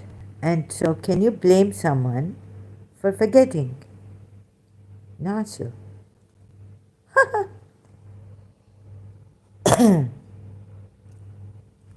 Can you believe this ayat? It's not neglected, but it's forgot, right? And the place says, and forgot, apart. Now if someone forgets a part of what they were reminded, okay, they were reminded of it, and not, oh sorry, I didn't read this part, that's my fault. So he forgot, and a part of what they were reminded, zikr came to them, right? The reminder came to them of it, and not will you cease to discover of treachery. Yes, they forgot and they were reminded. So this Quran ayat makes sense. And not will you cease to discover of treachery from them, except that, you see, they forgot and they were reminded. So my fault. How long did I? 15 minutes did I go on saying does make sense. They forgot. Like Adam. I apologize. Now you see, whoever will come here, and please listen to the end. I know it's terrible. I've made a mistake, so I have to do a short clip on this to warn you. So what about this, Explorer? Forget the Hadith. The Hadith doesn't take precedence over Quran ayats. Also that, for the Sunnis also. So they forgot even when they were, so they were reminded, and not will you cease to discover of treachery from them, except a few of them. But forgive them and overlook, and indeed Allah loves the good doers, Mahsaneen. A person in his whole life has done all good things, but in the end, he's done something terrible. Yes, and will go to hell according to that hadith, because Allah has chosen him for hell. Yeah, that hadith, but what about the Quran? First and foremost, the Quran. Don't go to the hadith. We need to first comb out the Quran ayats. So please don't go jumping to the hadith, right? Go to the Quran ayat first. Explain, comb out all those things, and what I'm trying to tell you is that hadith could come from Prophet Muhammad's enemies, Shia say, right? Umayyad side, he had many enemies, maligning his character and all this. So forget that hadith. The Shias you cannot. We need something which is holistic, which will help the Shia Sunnis, both of them, see. So please, right now, give me first and foremost what the Quran says. So I tell you that the Quran is saying that they broke their pledges, right? But in this, where yes, Allah is all knowing, and so that this I haven't figured out as yet in my religion, former religion, that if Allah is all knowing and He knows if I will go to hell or heaven, then how do you reconcile that with this? Like they broke their pledge. Right? So thank you, yeah, that hadith is in the Sunni, it will help. But it hasn't helped remove my confusion about this, right? That if Allah is all knowing, not even the Quran ayats have removed my confusion on this. And He knows whether you will go to hell or heaven, then can that be called determinism, that He knows already? Or with your own deeds you can change, and then you have your own destiny in your own hands. Right? So all these contradictions and confusions, right? Explorer, this is a help, yes. This, I'm sorry, yeah. You see, yeah, the hadith says, I think you helped me in what I was saying, that if Allah knows, we will go to hell or heaven before even we are born. So isn't that the determinism or predeterminism of Allah? And then what's the use of being good, trying to be good, right?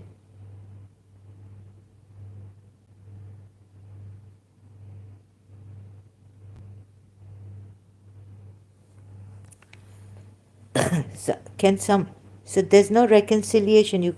It's a contradiction, remaining a contradiction. You see? So yeah, Explorer, it's my fault. If I got a little bit that no, we don't need this hadith, we do need it as a Shia also. You're right. Right? You see this? There's a big contradiction. So even helping, like if the Shia say that this hadith is from the Sunnis, but we do believe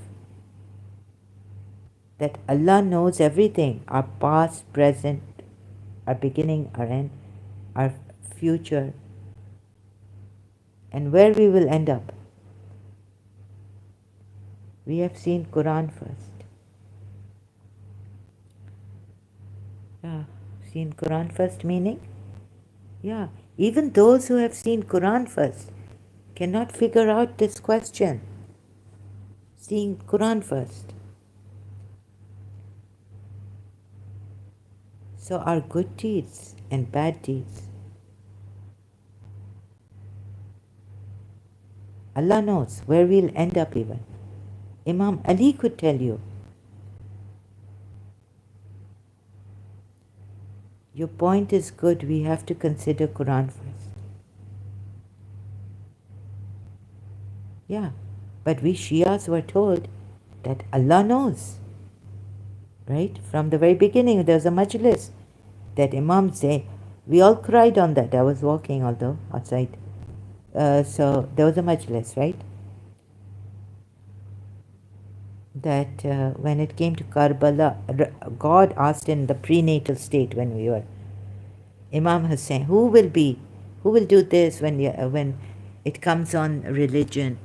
Imam Hussein got up and said, the spirit or whatever we were in the prenatal state, in whatever condition. And then when another time, God asked when the women will the prophets women will be this and that, who will be there? Imam Zainul Abidin got up in the prenatal state and said, I will be there after the aftermath of Karbala. Right? When it comes on religion, to save religion. And who will take so much pain after that, even when the Zalim will do this and this and this? Imam Zainul Abidin got up and said, I will be the one. So this is in Shia Islam too. Like God has already asked us. Now that poor Yazid. So I was like, he knows our good, like it's been fixed there. From there, so there something has to happen. The test has to, like we've given a test here, it's just a demonstration. So forget good deeds and bad deeds, right? It's already been decided there. Who will be Imam Zainul Abidin, what he will do, who will be Imam Hussein, what he will do, who will be Yazid,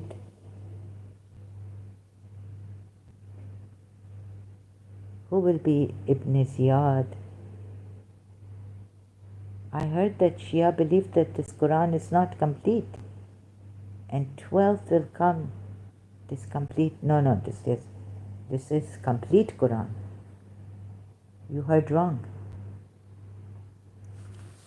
This Quran is complete.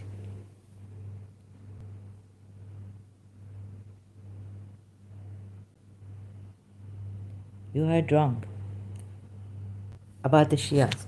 Anyways, also this, you have the Shias, it's really stupid. Like, Allah will not help a person. Look at this, what I found out. And I'm telling the Shias,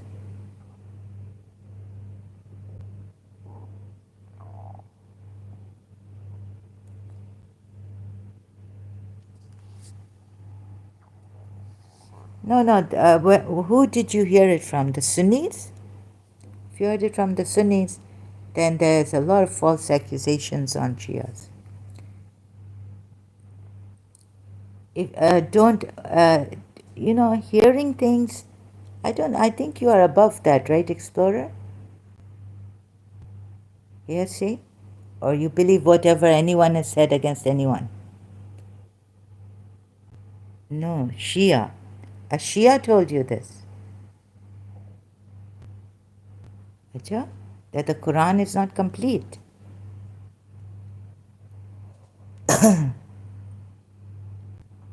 Which Shia told you this? Can you tell me?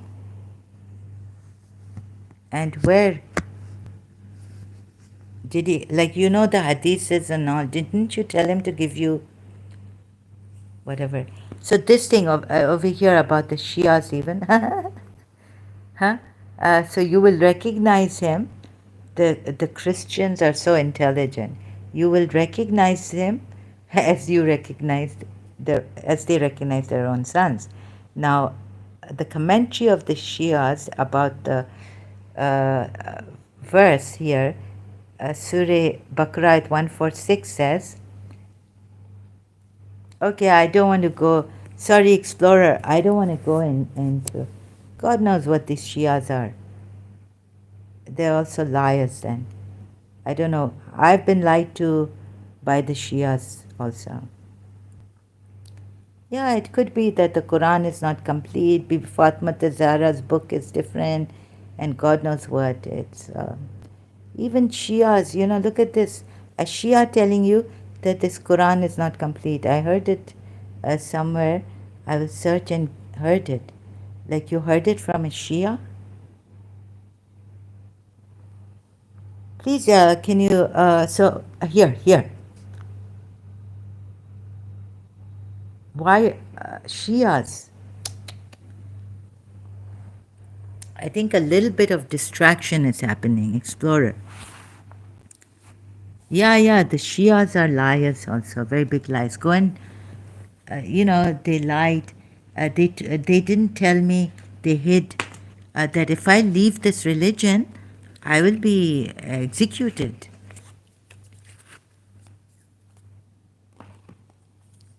Shias, Shias are, because they're from Prophet Muhammad's progeny, it's a very evil progeny. The way the Shias turned it around, it's like amazing. No one could do this.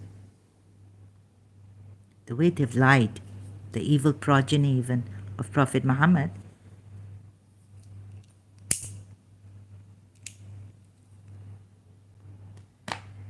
And Shia's worst in lying. They're religious scholars. How they defend this prophet. So you see, Varaka, the Christian, this could come from a Christian. Those to whom we gave the scripture know him as they know their own sons. So this is from a Shia translation perhaps, because the translation here is, no, the commentary here says, as explained in many verses of this surah, the Jews and the Christians knew that the Holy Prophet was the promised prophet, as clearly mentioned in their books, but they deliberately concealed the truth. No, your prophet and Imam Ali deliberately concealed the truth. Jews and the Christians knew that, no, they didn't know. Why they didn't know that he was a holy? Because I'm showing the Shias Mubaila ayat. How can they know that him as their son, as they would know his son? He took an adopted son and said no. And here, and Surah Ali Imran verse 61 says, and who so disputed with thee concerning him, concerning the Prophet after the knowledge which had come unto thee, say, come, we will summon our sons and your sons. Here is a division Prophet Muhammad has made using Allah. The moment these Christians knew that they're, of course, I mean, you see, they're Shias, Surah Azab, the intellect is, Shias are gone cases in lies. Yes, Imam, some say Imam Mahdi, 12th Imam will come and then the Quran will be complete. So the Quran is not complete. Can you imagine what is going on? I don't even know where I stand with the Shias. Can you believe this? It is. So they will recognize him as they recognize their own sons.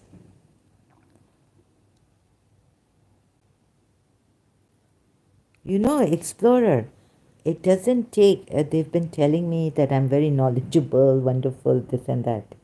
But you know what? Only if they take this heat, that this to understand that this is a false religion, you don't need.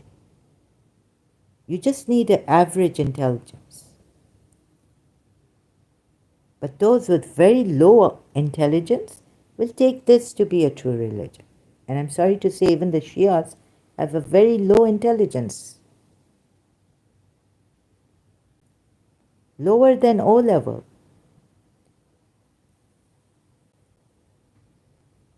Very low intelligence. Very sorry to see this. I mean, those to whom we gave the scripture know him as they know their own sons. He uses Allah to say, dispute with them in the best possible manner. And then he says, come, let us bring a curse. He's divided our sons and your sons. If he had just told the Christians, didn't Jesus say, I am the Son of Man? Believers don't want to apply logic.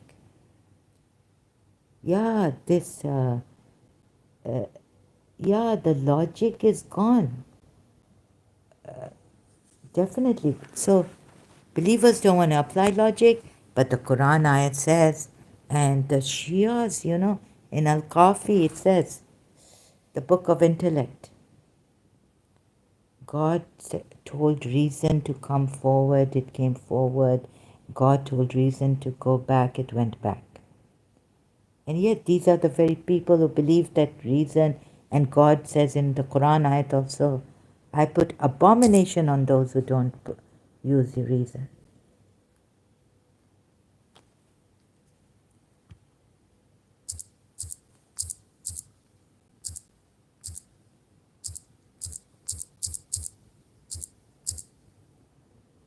I don't know. I don't know what they say. Some Shia was saying that it was just a suggestion to Zainab bin Josh to get married to. So you see, we don't know what our religious scholars have told us, or we know what they have told us, and it's just a suggestion. But you look at the Quran ayat, it's a command, order. Surah Azab ayat 36, and then Surah Azab ayat 37. On those who do not use reason.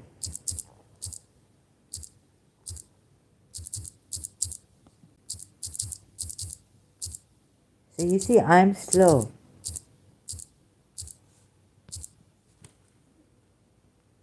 And never could a single self believe except by Allah's leave. Now this also, by Allah's permission, not a single soul can believe. Right? May Allah permit us to believe then.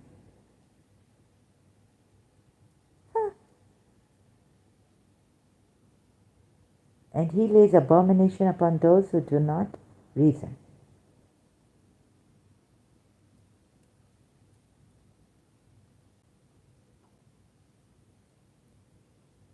And you're reminding me this, if you see it is unbiased way, then there are many things which are questionable. Yes. And in a reasonable way, then you can go to the heights of spirituality also and see that this doesn't have anything to stand on. It's falling apart. The foundation has crumbled, and some Muslim, if he comes here and says, go to that story, 6 story, like, you know what I mean? I don't understand. And this is haq, and this is the haq. This is the truth. This is the only truth. You have done so much injustice by being ulamas of this religion. According to this and the Shia Kafi, the ulamas who misguide people will be in the lowest abyss. The hypocrites and the learned religious scholars. Yes? Let's save the Shia ulamas also from going in the worst abyss. It may not be true, but what you believe in, uh, that law, that divine law will give it to you. Yes? So trying to save those religious scholars also. You know, if a Shia religious scholar, they're warned. They're so badly warned, so strictly, so harshly, that hypocrites, they will be, it's like when I was reading Al-Kafi, I was like, I'm not practicing law. I'm not going to be a lawyer because I don't want to. I don't have insight, full insight like Hazrat Dawood had, or Hazrat Suleiman had to decide a case. And I don't want to go in the lowest abyss. Even making a decision for someone on this or in the case that I don't know both sides, I don't know fully left, right, and center and deeply. And now look at this. My friend comes and tells me you are blaming an innocent person like it happens in court. I never reached court for, being a lawyer, practicing, because I said, leave it. I was so scared reading Coffee that if you have knowledge now as a lawyer, man of law, religious scholars, jurists, better leave it. I said, I don't want to lose my hereafter. I can make mistakes here and there, but, not for another's case in the law courts. Thank God. I didn't get a license, and I didn't practice law because it's like these, it was so harsh. Anyone who misguides another being a religious scholar, a jurist in Islam, Shia, they'll go in the worst abyss. False imams will go in the worst abyss. Hypocrites will go in the worst abyss. So you better be very, very, very, very, very, very, very, very, very cautious.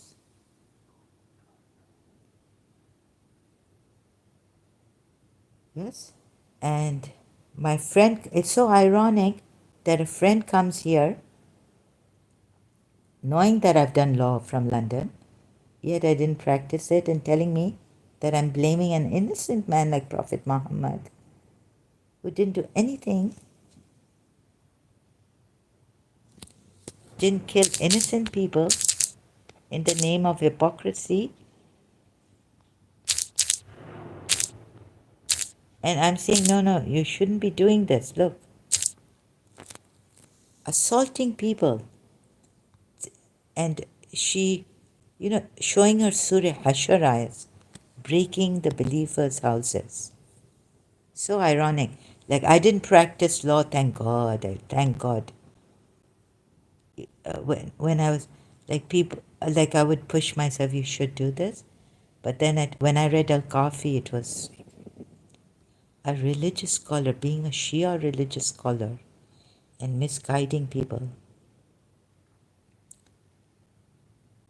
Imam Mehdi's hand was in this, and Mansur Halaj being Suli pe chढ़ gaya na. Imam Mahdi's hand was there. He said that he's a liar and all this, Imam Mahdi. No one can reach God except through us or be connected. Imam Mahdi had him killed. The Shias of that time with Imam Mahdi had also had their hand in it. Mansur al-Hallaj's death, execution. Indeed, in case the hypocrites do not refrain, and ones in whose hearts is sickness, you see these people, like, what is your Quran saying? That this is God's way? To find them, you shouldn't be killing a person you've assaulted. They accursed wherever they found. They should be captured and relentlessly killed outright. You should say to your friend to read Prophet's life and decide for herself. You see, the friend recently came here, told me she's done her research. She's read, she knows. She knows. Nothing can take her away from Islam. So I was asking her, have you read this? Do you know this? Then she had to go for dinner. And then she had to go to sleep. So she works early. She's in the, so I just let her go. Like, what can I do? No, she said she's done her work. Prophet's life and everything. I mean, the religious scholars who have worked on Prophet's life can't see it. So I'm like thinking, how shall I tell her? The Shia religious scholars can't see it. They've done the work. They've studied. Ask her about sex slavery allowed. Sex slavery allowed. Yeah, perhaps they'll go to the Torah and say it's an Abrahamic religion. It's allowed. Why not? Take the sex slaves. All religions allow it, right? Sex slaves. Why not?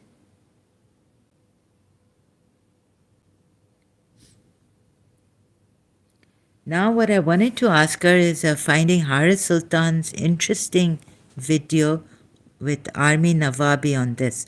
The worst ayat, most disgusting ayat in the Quran.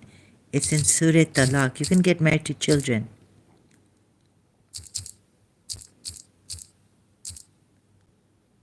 Right? Those who have not menstruated yet, it means not those who have not yet had their menstruation, those who have not menstruated yet.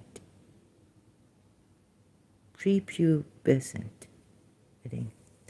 As for women past the age of menstruation, in case you do not know, the waiting period is 3 months, and those who have not menstruated as well.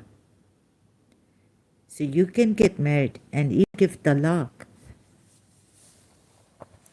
divorce, those who are children, girls, right? So I would ask her to now see Haris Sultan's video that I saw, the worst, most disgusting ayat in the Quran. Where is it? Oh God. What's the worst Quranic verse? Haris Sultan.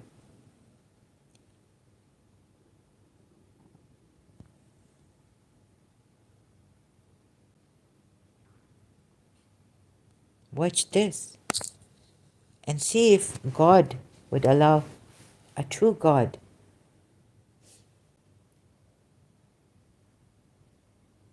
Oops.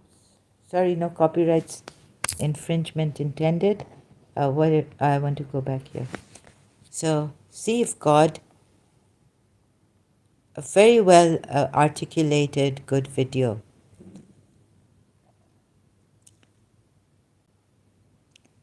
God would allow children, girls, female God knows what age. Those who have not menstruated as well.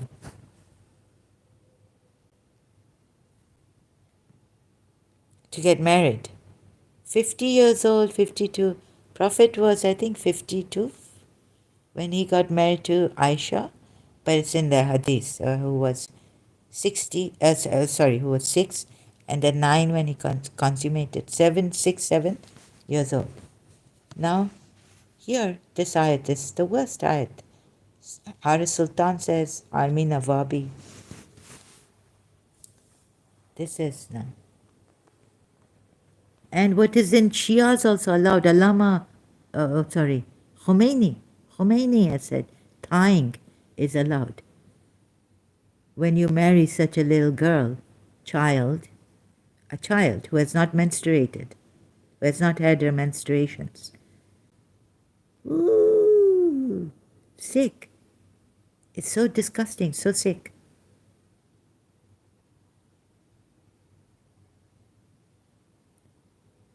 Right? Do you think this will convince her? Or we're not here to convince anyone. We're here to confirm. Means you can marry to a child according to this Sunnah and Surah Nisa. No, it's not. No, it's not Surah Yusuf or Surah Nisa. It's Surah Talaq, ayat 4. Ayat 4. Yes, this means you can marry a girl, a girl child, a female child.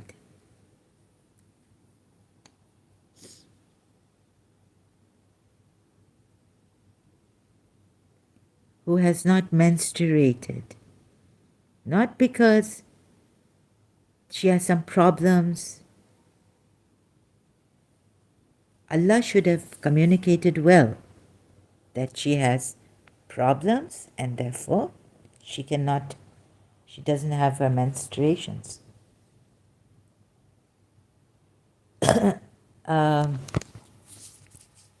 Isn't this, will this, what? Sahih? Show my friend Sahih Bukhari. So I'm not here. She's a very peaceful, a Maiman community, very peaceful, very good in Pakistan. Like the Ismaili Shias and all this. Sahih al-Bukhari. She had gone before, went out, Musalla of Eid al-Adha. O women, give alms, as I've seen that the majority of the dwellers of hellfire were you women. They asked, why is it so, Aisha? O Allah's Messenger, he replied, you curse frequently and are ungrateful to your husbands. I have not seen anyone more deficient in intelligence and religion than you. I wanted to show her this, but she went away last night. A cautious, sensible man could be led astray by some of you.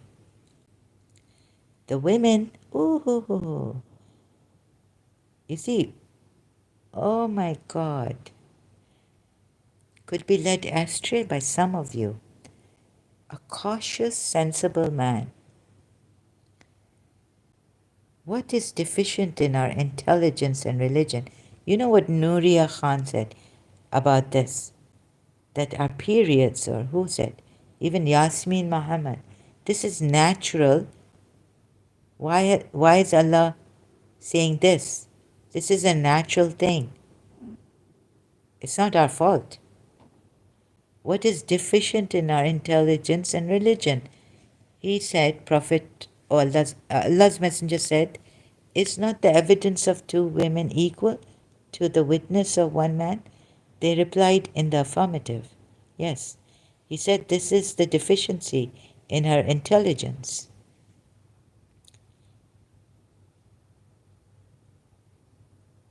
Isn't it true that a woman can neither pray nor fast during her menses? The women replied in the affirmative, yes. He said, this is the deficiency in your religion.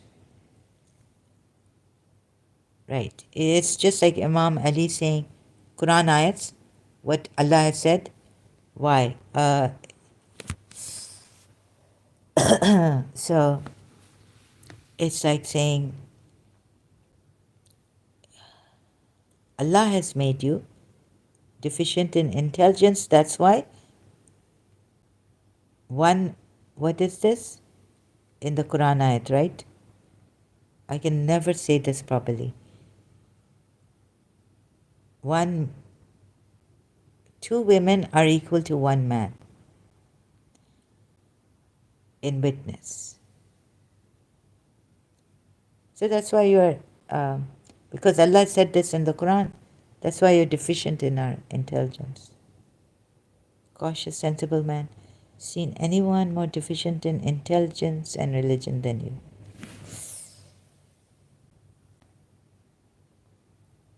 Yes, I was going to show, I was wanting to show her this. Like I told her, please see, you would leave this religion. It has violations of women's rights. But she's like, no, I've done, you're accusing you're accusing an innocent man, innocent person. He's so innocent. Women को आधी अकल वाली बताती है ये हदीत. हाँ, पता है,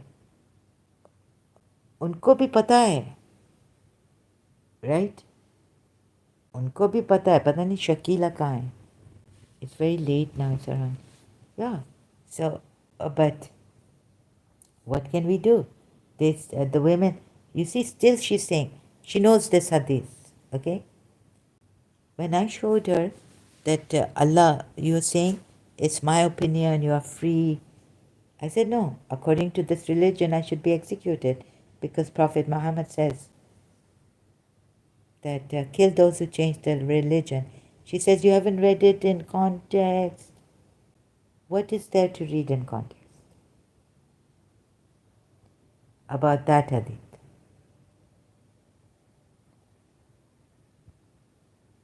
Whoever changes their religion, I showed her this.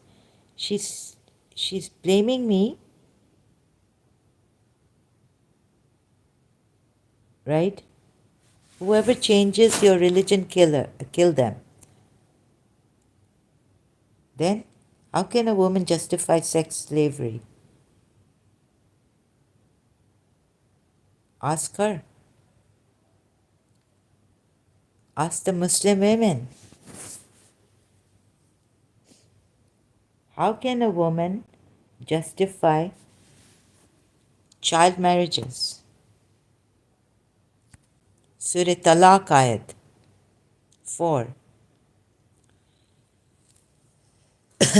Their own daughters they will protect or not? No.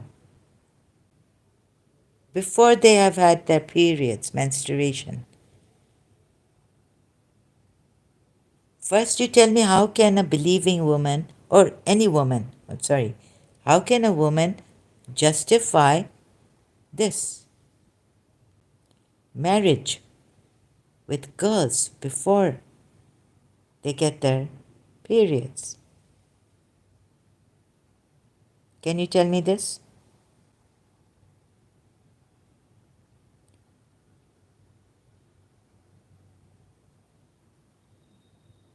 Sex slavery and also prostitution unforced. Surah Nur ayat. They've got it wrong. They say, no. Even the Shias, they haven't understood. They're big ulamas. Eminent. Yes, you're right. How can they? You see here, God has put this. What is it? If you read the first ayat, like God has clearly explained everything, I thought that God was going to give it here. The punishment for those who do not force, those who force their slave girls into prostitution. The punishment would come here. I'm reading this. See, you read the first ayat of Surah Nur. We have explained. This is an obligatory surah because it gives, what does it give? See?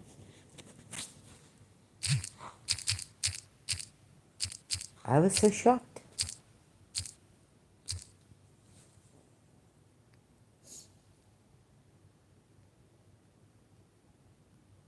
This is a surah which we have made, which we have revealed and made its rulings obligatory.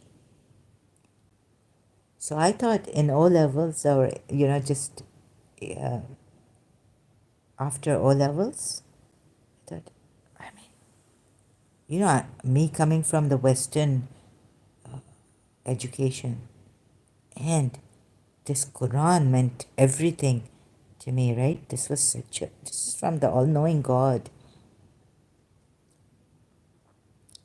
That the ruling would be against those in this ayat, Surah Nur ayat 33, or in the surah even. But there's no ruling. Clear commandment so that you may be mindful. Allah says, take heed. Like, how can a woman take Allah not giving in this surah the punishment for those who have forced, or who forced later on even, slave girls into prostitution for your own worldly gains, while they wish to remain chaste?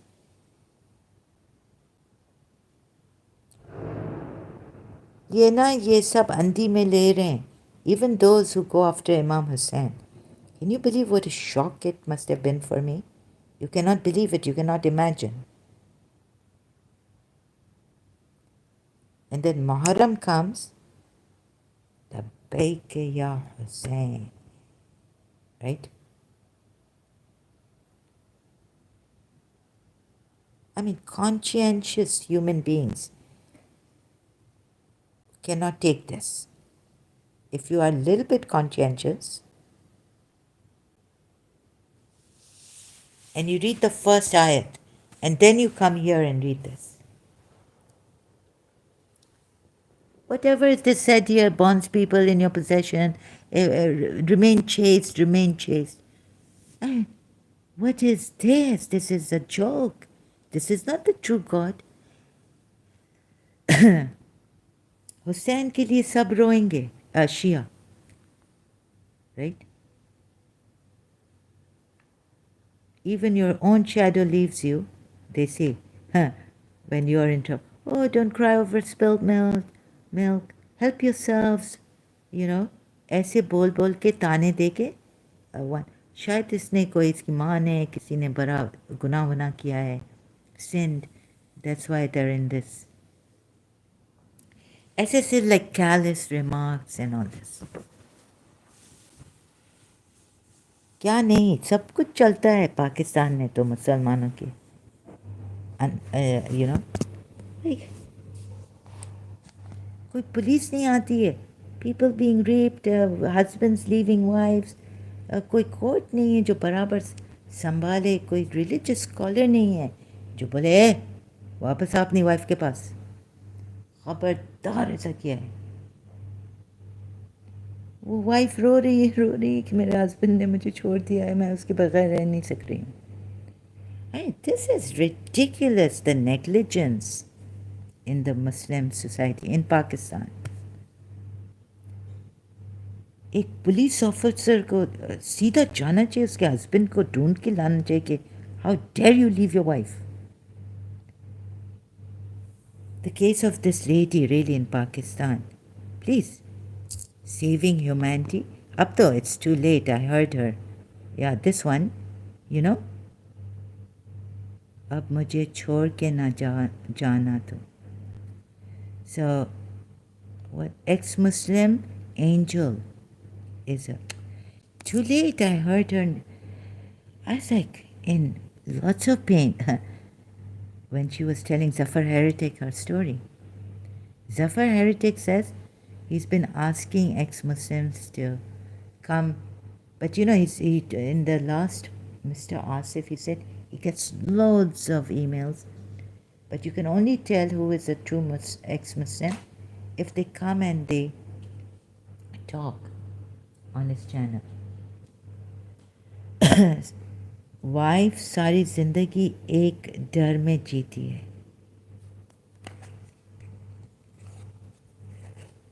डर है ना? नहीं, लेकिन कुछ से एक डर में, क्या डर में जीती है कि उसका हस्बैंड उसे छोड़ नहीं दे या दूसरी शादी नहीं कर ले, राइट? हस्बैंड कभी भी छोड़ सकता है. हाँ हाँ, एक डर में रहती है. Look at this. ये होना चाहिए इस्लाम के हस्बैंड. देखें, एक तो वाइफ एक डर में रहती है ना कि मुझे छोड़ नहीं दे. हस्बैंड डर में जीता है. मैड मैक्स, ये पता नहीं कौन ये ज़ल्मी. तो हस्बैंड को इतना डर है तो शादी क्यों करता है? मुता कर सकता है, हस्बैंड नहीं बने, बस टेम्पररी हस्बैंड बने, राइट? हस्बैंड किस डर में रहता है, जीता है? Mad max 2. हाँ, एक आदमी को, इस्लाम में आदमी को ये डर होता है कि मैं जिना, in the sense that fornication, ये डर तो तुम्हारे कुरान ने बोला है, मैड मैक्स 2. वैसे तुम किस डर की बात कर रहे हो? और फिर तुम लोग स्लेव गर्ल्स लो या अगर if you can't, suppose you are, तुम्हें तो इस डर में होना चाहिए, लेकिन वो मुता तुम लोगों के लिए अवेलेबल है, शियाओं के लिए, एंड वो करो तुम लोग. Sunnis will not give you their daughter in muta, so you have to find someone else. But once they are this allowance is for him among you who fears affliction. मर्द क्या ये डर में रहते हैं कि हम फॉर्निकेट नहीं करें?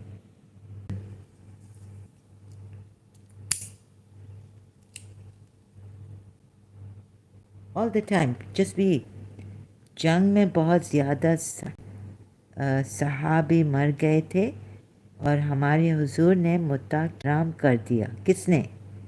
हुजूर ने तो हराम ही नहीं किया. तुम लोगों के किधर भी मुझे दिखा लो कि हुजूर ने हराम किया है. उमर बिन खत्ताब ने हराम किया. किधर लिखा है कि हुजूर ने हराम किया? हुजूर ने खुद से हुजूर ने हराम कर दिया इस टाइम पे.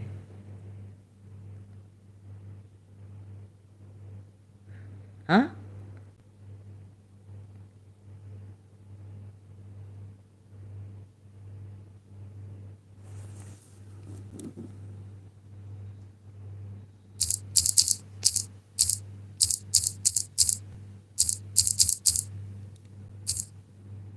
सो यू नो मुत्ता क्या होता है? You know the meaning of मुत्ता? Pleasure, pay for pleasure, sex for pleasure, enjoyment. ये नहीं था कि ऑर्फिन्स को आप ले रहे हैं बेचारे, अल्लाह, वो लड़कियां. What is the meaning of मुत्ता? And you know the meaning of निकाह? उमर बिन खत्ताब, पहले तो आप मीनिंग जाने ना कि मुत्ता की मीनिंग क्या है. ये नहीं है कि औरतें कम थीं और ये. First you know the meaning of what मुत्ता is, actual meaning of Mukta.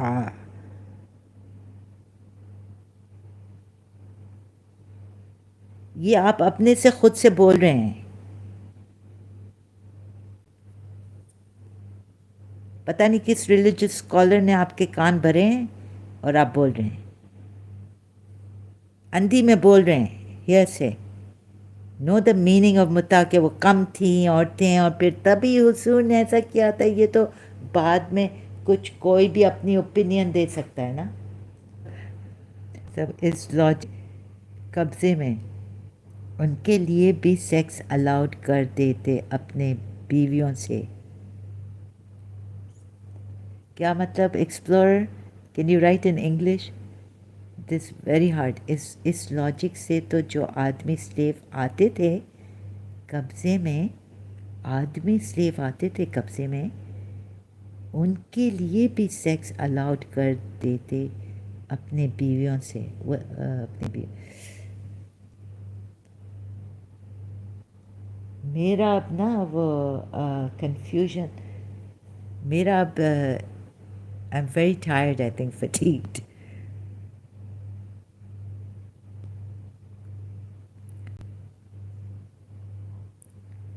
You understand, it's I'm trying to show this.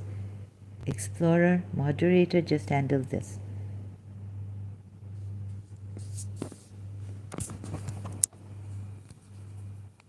Sorry, I'm so slow. Explorer, अब मेरा दिमाग मुझे लगता है कि मुझे एक एंटी एलर्जी खाना चाहिए, कमज़ोर हो गया है। माई टाइमिंग सिंड्रेला मेरा इस logic. Can you put this in English please? Mufti Mubashra Shah ने बोला। Oh god, mad max too. ला ला ला ला ला ला। पहले आप मतलब तो समझे मुता का क्या होता है। ये नहीं है कि बेवाओं को मदद किया है, या वो जो जिनके हस्बैंड्स, ये नहीं है कि लेस वेमेन। मुता का मतलब होता है प्लेजर लेना सेक्स से।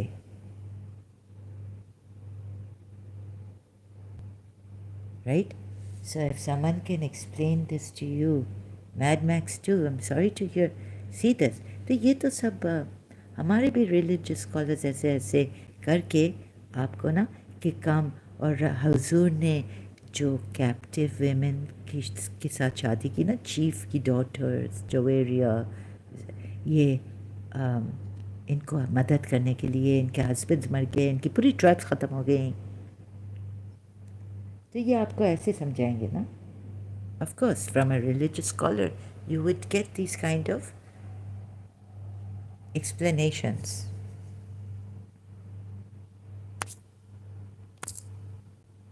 But, so this, and you should see also कि हुजूर को क्यों किया था. And you know, even if there is, ये question तो arise ही नहीं करना था सूरे एहज़ाब की आयत में 52. Even if their beauty were to please you, ऐसे खुदा को, अल्लाह को ऐसे बोलना था कि even if you wish to help them, the orphans, the captive women,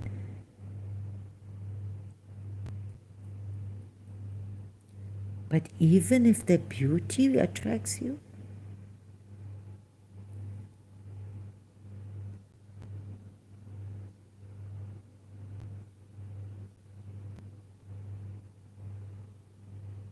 I'm just trying to get explorer. Sex allowed कर देते अपनी बीवियों से। हाँ, अपनी बीवियों से, इससे कि married women except, you're not allowed to marry married women except those women who come into your captivity. What about that, Mad Max 2? Surah Nisa ayat 24.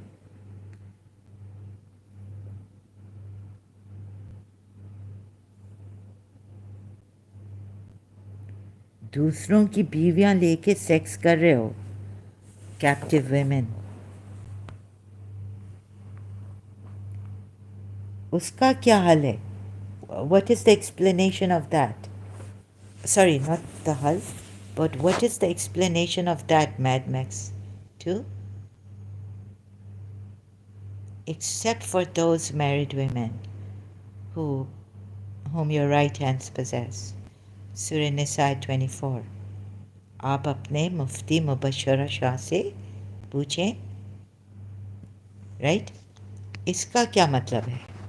Thank you explorer.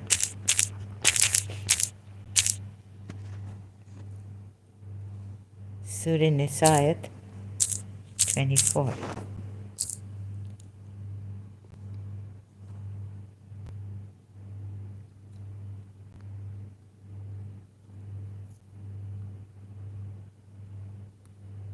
Also forbidden are married women except, meaning female captives in your possession.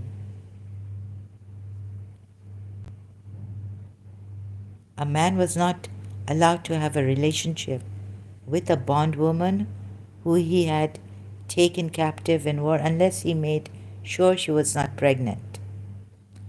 This was verified by her having at least one monthly cycle.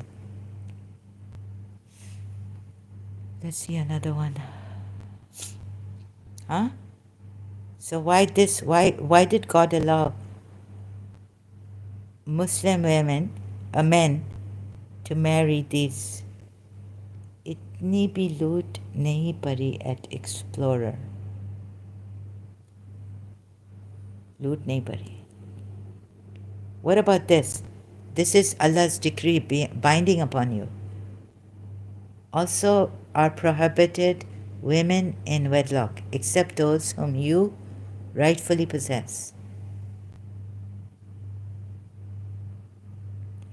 Men were not allowed to have intimate relationships with their bondwomen who were taken captive in war, a worldwide ancient common practice, unless they menstruated. Oh my God.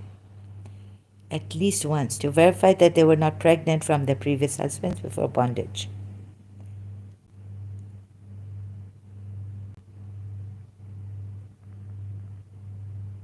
बच्चों का लूट मार नहीं है. Mad max 2 सूरह तलाक आयत 4.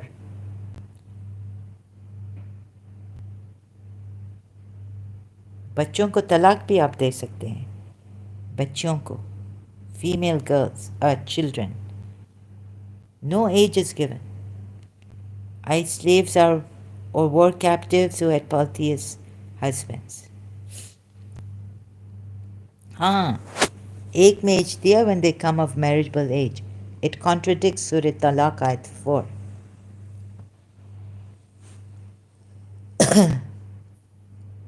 Surah Nisa में है ना, like the orphans and give their.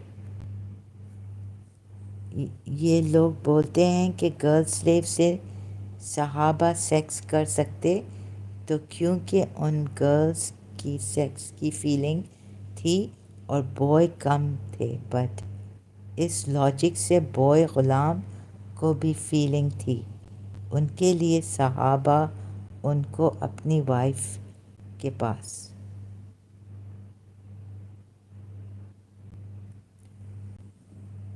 What this mean?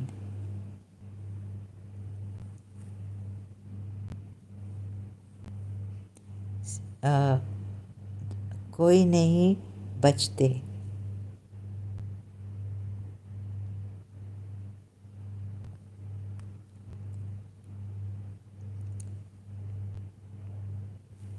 No, but in Surah Nisa it says if when they come to age. Yes, this is one.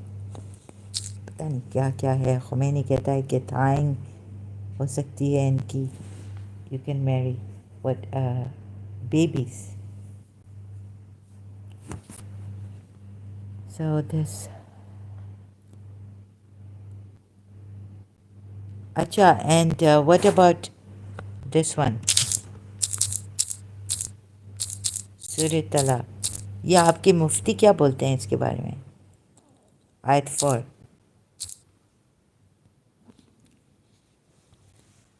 Mad Max 2.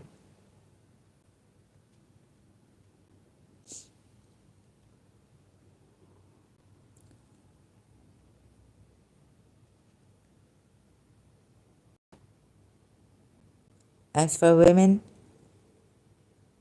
past the age of menstruation, In case you do not know, the waiting period is 3 months, and those who have not menstruated as well. As for those who are pregnant, the waiting period ends with delivery. Those who have not menstruated as well, इधर तो ऐसे लगता है कि बच्चे हैं, बच्चियां हैं आपकी, बच्चियां जिनसे आप शादी कर सकते हैं. Man can be 50 years old. हाँ, और एक और मैं आपको दिखाऊं कि women are खेत. Men can go anytime, any way they like. Women are your fields. Quran आए. इनके बारे में मुफ्ती क्या कहते हैं? Your wives are like farmland for you.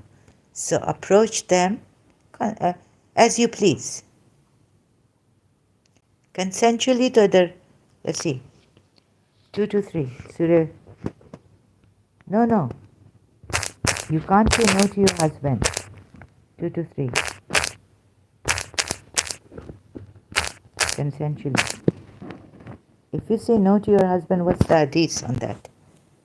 Mad Max 2, your wives are your tilth. Go then into your tilth as you wish. But take heed of your ultimate future and avoid incurring the wrath of Allah.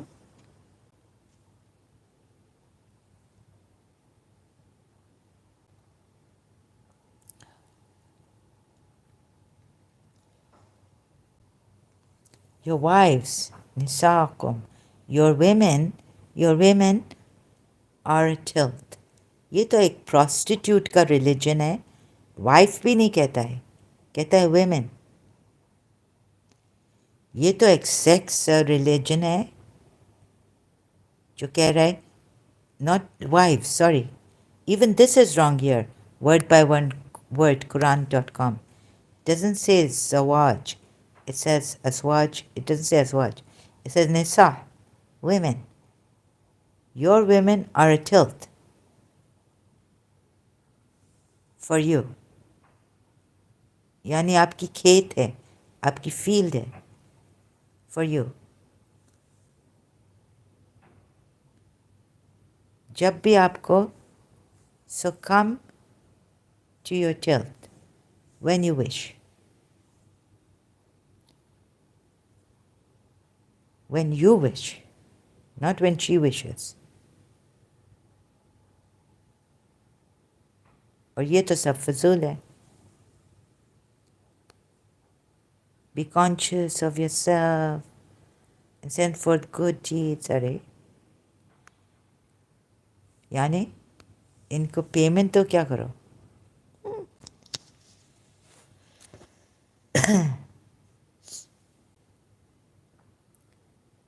Mad max 2. नहीं, मर्दों का बहुत there's lots. You won't regret it. You won't fear your wife at all or your women, what your right hands possess. Don't worry about it. You can hit them. उनको तो आप subdue कर सकते हैं. What do you fear about? What would men fear? Muslim men fear about women. Huh? Oh, if they fear, they have authority over them. कोई किसी मुफ्ती की मजाल नहीं है कि इंटरवीन करना जब मुसलमान मर्द को हक दे दिया है, अथॉरिटी सुल्तानन दे दिया है. Men have authority over women. किसी मुफ्ती की मजाल नहीं है कुछ कहे. Only your husband discipline you like anything as he wishes. No. Be kind to women and all this to hai. There's ayat. Men are the caretakers. Let me see what it is. Protectors. अच्छा, These men are protectors of the women because has bestowed Allah some of them over others, not sultana. क्या आपने मुफ्ती मुबशर शाह का नाम सुना है? नहीं नहीं नहीं सुना, सॉरी, मैड मैक्स टू नहीं सुना. वो कौन है साहब? अच्छा, guarding this, that, orders unseen, their ill conduct. If you fear the khafun, खौफ, if you even fear, अभी तक कुछ हुआ नहीं है, but fear आ रहा है, fear is coming, खौफ is coming in your heart. If you fear ill conduct, then advise them and forsake them in the bed and finally strike them. ये रिबू हन्ना, Ribu, idribu is striking at them. You know, like striking at in the war. Muslims are told to strike at the necks and the very fingertips. मुफ्ती का channel है ख़ातम नबूवत times. ख़ातम नबूवत, ख़ातम नबूवत times. अच्छा, वो मुफ्ती अल्लाह छोड़ दो ना अभी, वो मुफ्ती के पास मुझे नहीं जाना है.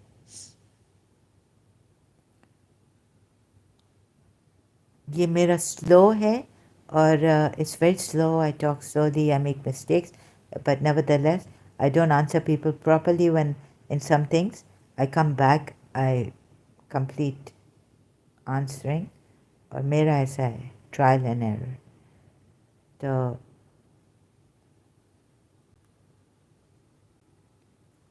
राइट, ऐसे नहीं करना है. आपको क्या खौफ होगा? कोई मुफ्ती नहीं आ सकता इधर इस सिचुएशन में, कंडीशन में. आपको full authority the. Men have full authority over women. No religious scholar can intervene here. No law can intervene. Men have been given full authority to discipline their women. Muslim men.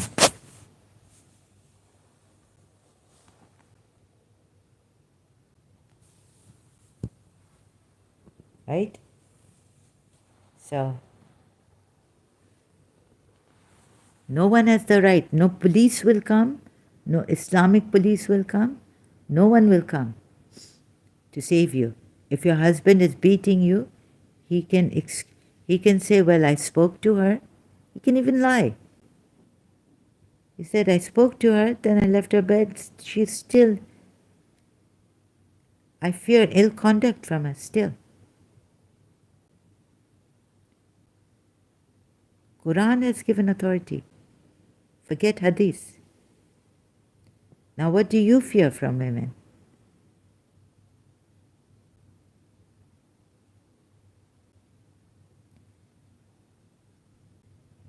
What would Muslim men fear from women? Huh? Only ill conduct from your women. Advise them first. Advise them. If they persist, wait a minute.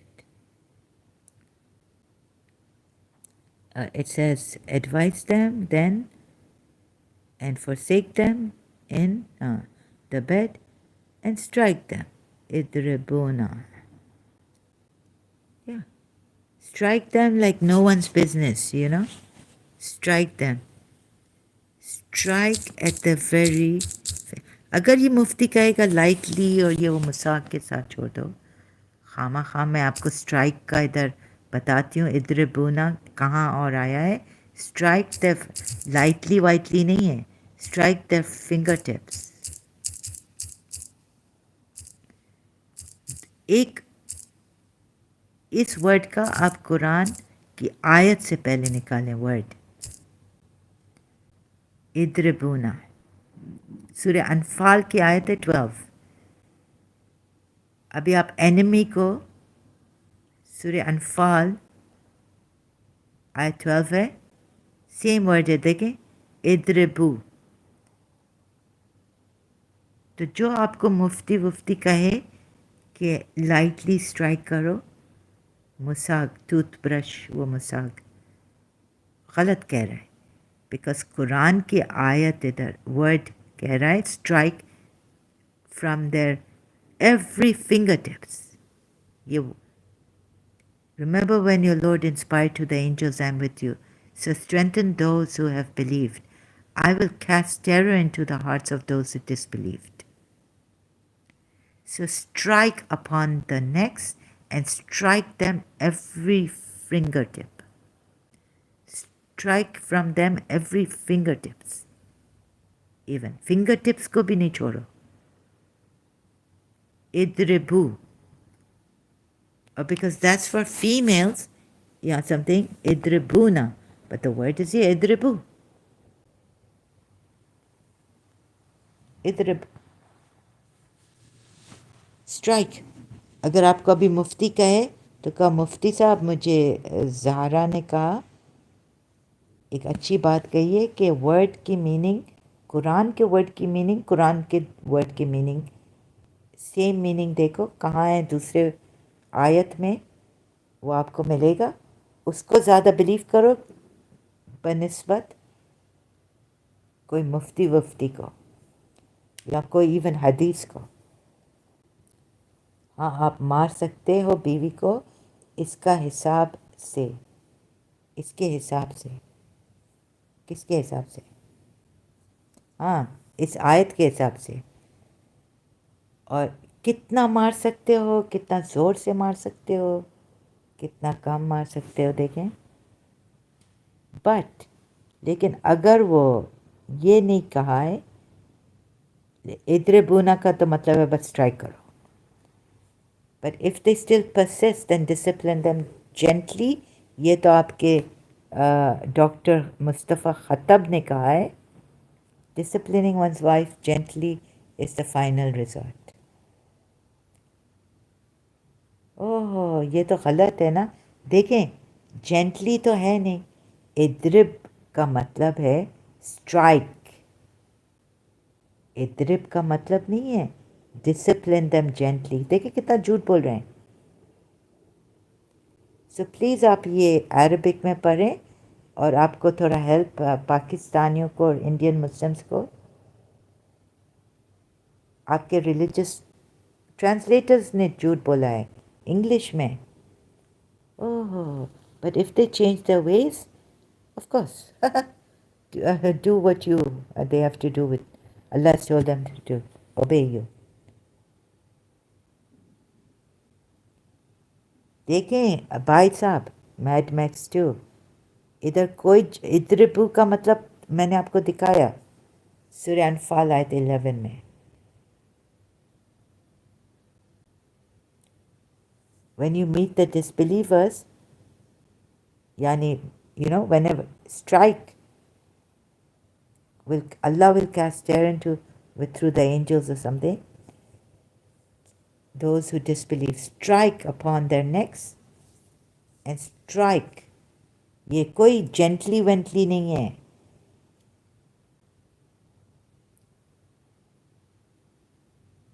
आपको झूठ बोला जा रहा है और साफ साफ झूठ लिख रहे हैं कुरान की आयत में इद्रिबू का वर्ड नहीं जानते हैं आयत में है सूरह अनफाल आयत 12 और देखिए ट्रांसलेटर्स इंग्लिश में झूठ बोल रहे हैं कुछ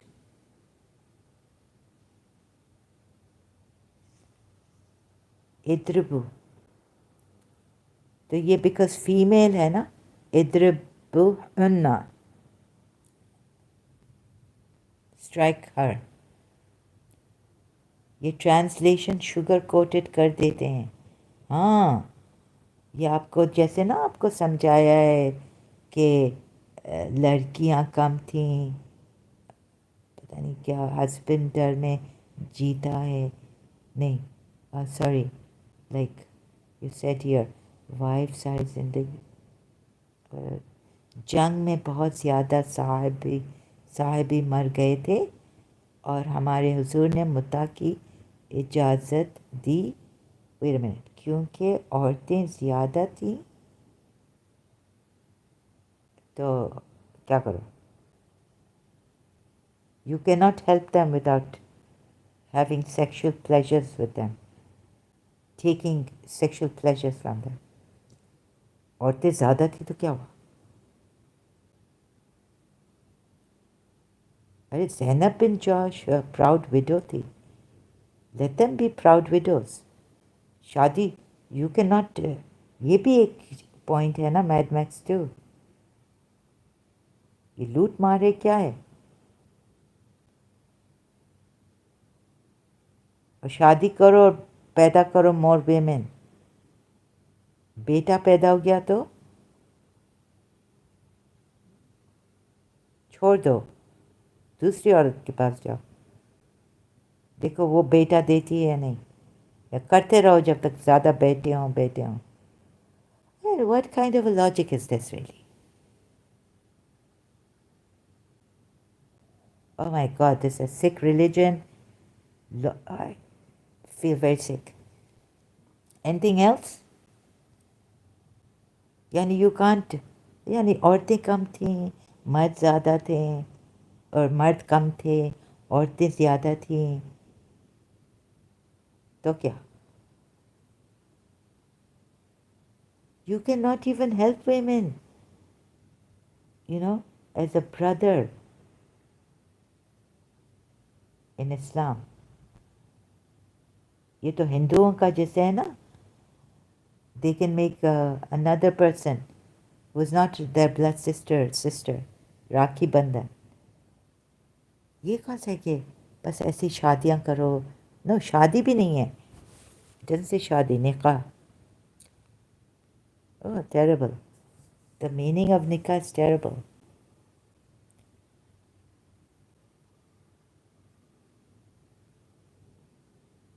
ये कौन सा अल्लाह है? Indecent proposals.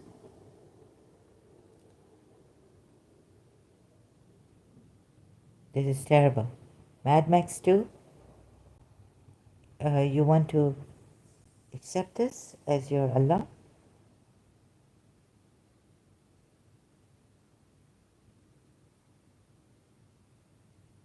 As long as I'm alive and doing this, I will discourage you. Like I would discourage if I had a daughter. This is not the religion you should be in. I don't want to sound like a dictator, but I would faint now if my daughter said, I want to be a Muslim, if I had a daughter, or my sister. I would faint. अरे तुम लोग सोचो, औरतें दूसरी औरतें का क्या हशर होता है, क्या हशर हो सकता है इस रिलीजन में.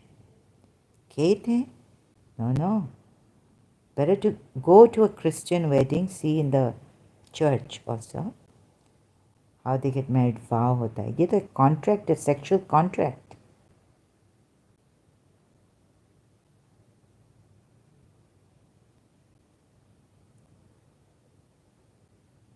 मौलवी साहब आता है तो क्या हुआ? खेत है and whenever you wish to go and this and that. What is all this? Women rights, children rights. Please see this. Anything else? This is now 3 hours ago. So going back to my, let's see what I've done here. What did I want to show you? Fake. बाबा ये अल्लाह कहाँ है? Logical fallacy. And another thing is, Allah will not help a person who doesn't help himself. So when you help yourself, don't thank Allah, thank yourself. Then if Allah comes. And what about this? Where is God? Who is God? Right?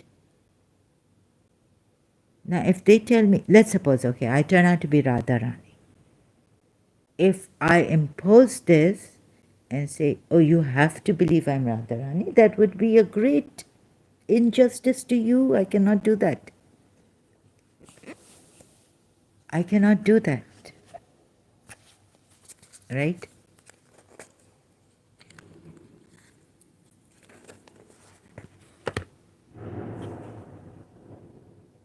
I will, if I go insane, like, in a mental challenge, that there's this thing of that word is not coming to me, where where a person thinks he's in the past life or something, he's been, or she has been something of much importance.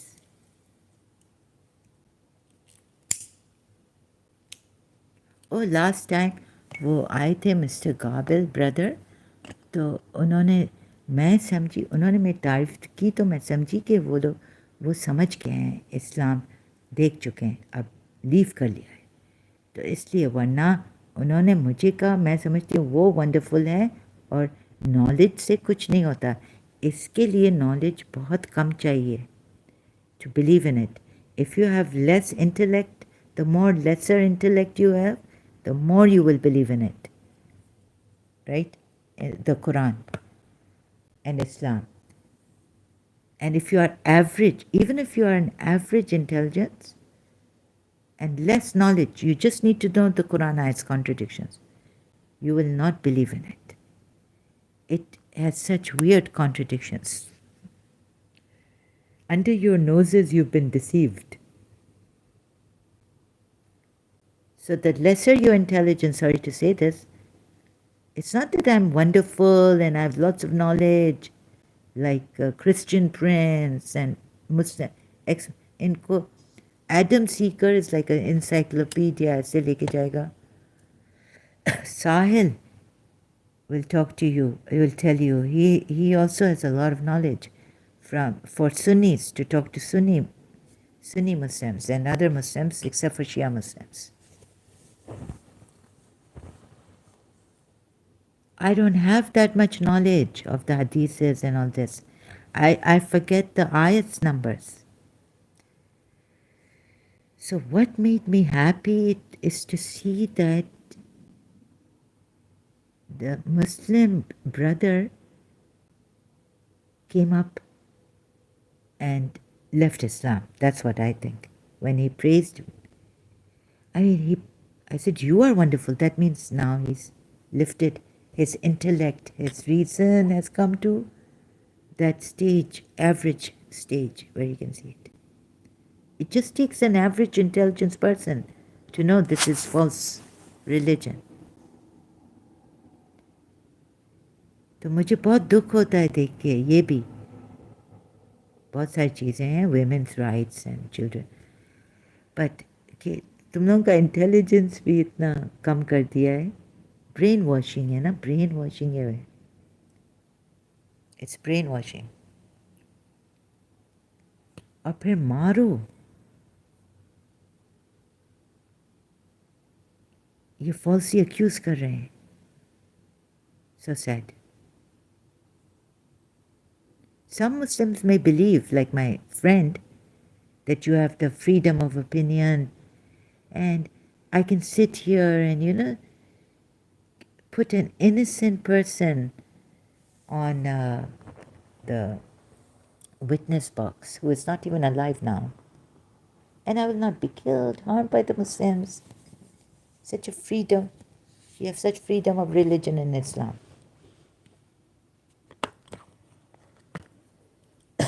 I don't have that privilege. Islam has not given me that privilege.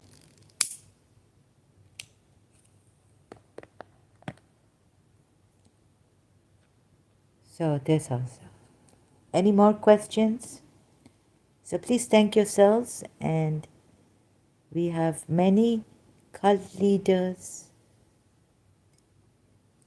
trying to, even if, now recently I was against Paramahamsa Vishwananda, I became his style, against ego को वो कर रहा है ना, accentuate bar bar. So this is how the cult leaders do. This is what Prophet Muhammad.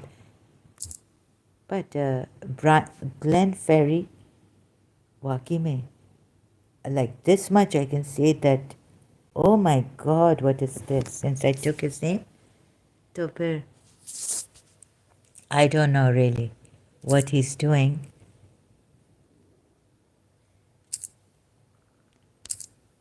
But it's like Glenn Frey has risen. I used to cry, in Karachi, listening to this song separated from his Tissa. It was now 1988, 89. And this is Glenn Frey. Listening to Glenn Frey's song, I Did It For Your Love. I think now even my jaws are very tired. Acha. So I was looking at this. Is Michael Bolton disguised in his love festival? Tarana Chaitanya. Chaitanya. ये तो Glenn फ्रे से मिलता है. And Glenn Frey, when I checked on Wikipedia, he's passed away in 2015 year.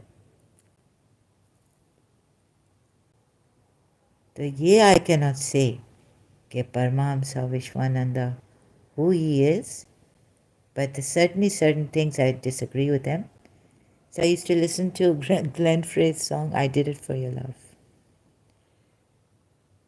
मेरी teacher मुझसे जुदा हो गई, दरवाज़ा भी नहीं खोलती थी, फ़ोन पे भी बात नहीं करती थी कुछ साल. And I did it for your love. I waited up. तो मैं कभी कभी उनके घर जाती थी, बाहर in the car. Who would understand this? I would be a trespasser in the blocks. Although none of the Christians called the police on me. In Karachi, you can't. But I told her you should. But she said, no, if I had to call the police, I would have done long before. हाँ तो ये मुझे नहीं पता. इसमें थोड़ा मुझे वो like Glenn Frey has risen. He's Glenn Frey. I thought he could be Michael Bolton, who's disguised himself a little bit, and his voice. आप थक गई होंगी. हाँ मैं बहुत थक गई हूँ. तो ये मुझे नहीं पता इसका. Thank you Explorer for reminding me. मेरा तो सो क्या है. I need to have another tea. बहुत थक गई हूँ मैं. उठी अभी हूँ और थक गई.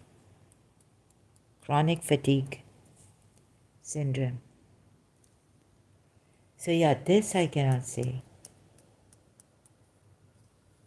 तो मैं look, Glenn Frey is back. Glenn Frey is back. तो जो परमाhamsa विश्वानंदा से आ रहा था, I was like, how come you have Glenn Frey back in your... So you're saying because you liked the song, you were crying inside so much. I Did It For Your Love. Glenn Frey's song. On one hand this. On the other hand, I don't agree to him. So this. Some of his things. Like just love. And then why do people have to? I expect too much from Allah. That's what my aunt told me. Yeah.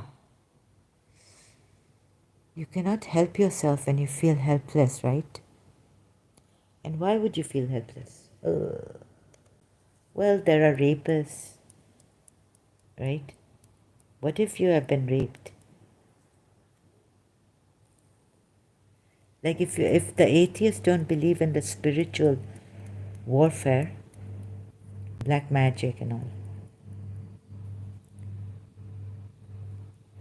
When you're raped, don't you feel helpless? Oh God, don't ask me. Okay, Explorer, thank you so much for being here. Mad Max 2, thank you also. May you see the light which is within you.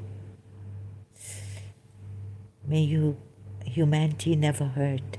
I mean, yes, never hurt. Why not be happy? Bring heaven on earth.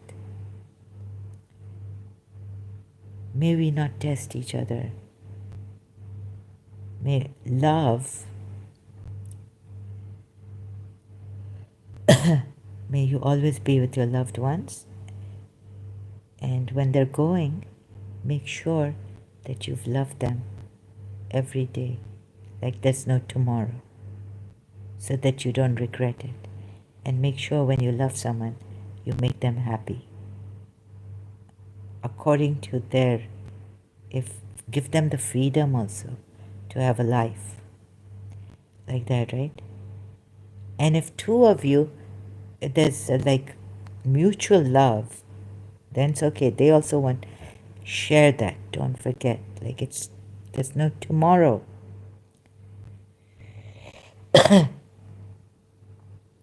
There's no tomorrow. There's nothing like love.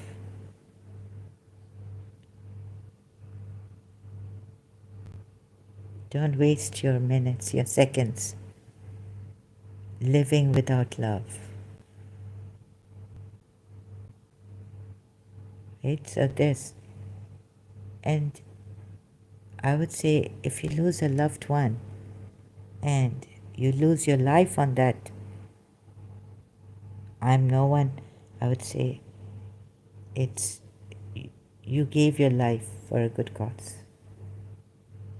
That. But not taking other people's lives to make them believe and all this. If they don't believe. No, no.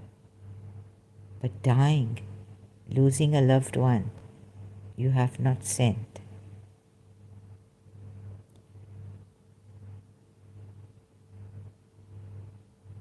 Right?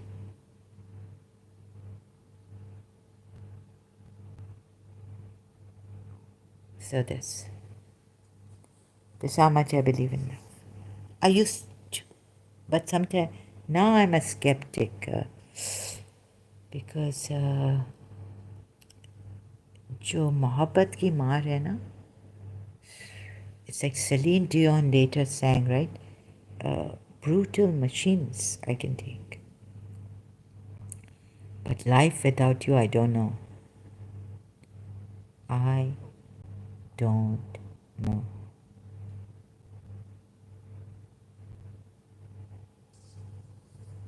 Don't worry about money and earning. People will come and taunt you. Hey, get on with your life and earn money. Don't worry about that. You're wasting your life away, grieving for your loved one. Dying, dying, dying.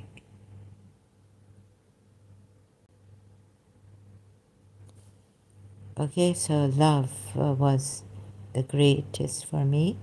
And then we'll see. Okay? Thank you very much. I've just shared my past with you. Thank you so much. No copyrights infringement intended. Facebook अब मैं डर गई हूँ. Have a beautiful, wonderful. Above all, I wish you love. Although I no separation. I don't wish you that ever. Always be with your loved one. And if you lose them, make sure that you mutually agree. Don't leave the person unless and until you mutually agree. Give them emotional time to take it, to come and visit you at times. I say severing ties. All of a sudden, cancer coming and you want to, whatever you may think this relationship is, don't sever ties like in love. When the person has loved you, if they haven't hurt you physically and all this, also like I wish, just open your hearts to love. If the person hasn't hurt you and they truly love you,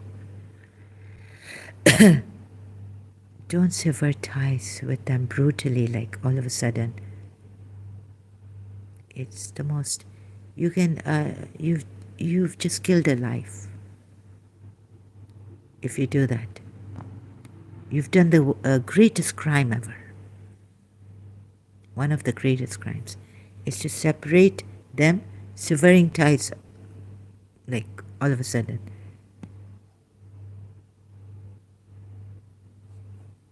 Talk to people, be there, be, be there for them, out of humanity, for the sake of what you have had before, what you shared.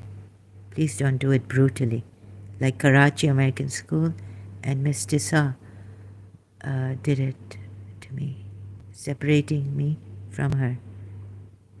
Okay? Don't do it. Severing ties completely and brutally, all of a sudden. Shutting the door. It's the greatest crime. You've killed the person. So I died. I died. Okay, thank you very much. I'll continue later. God bless you all. Above all, I wish you love. Should I? Yeah, that was my past. But now I don't know what. Okay, I wish you a beautiful, wonderful life. And a life that is free and a life truth. Love for the truth.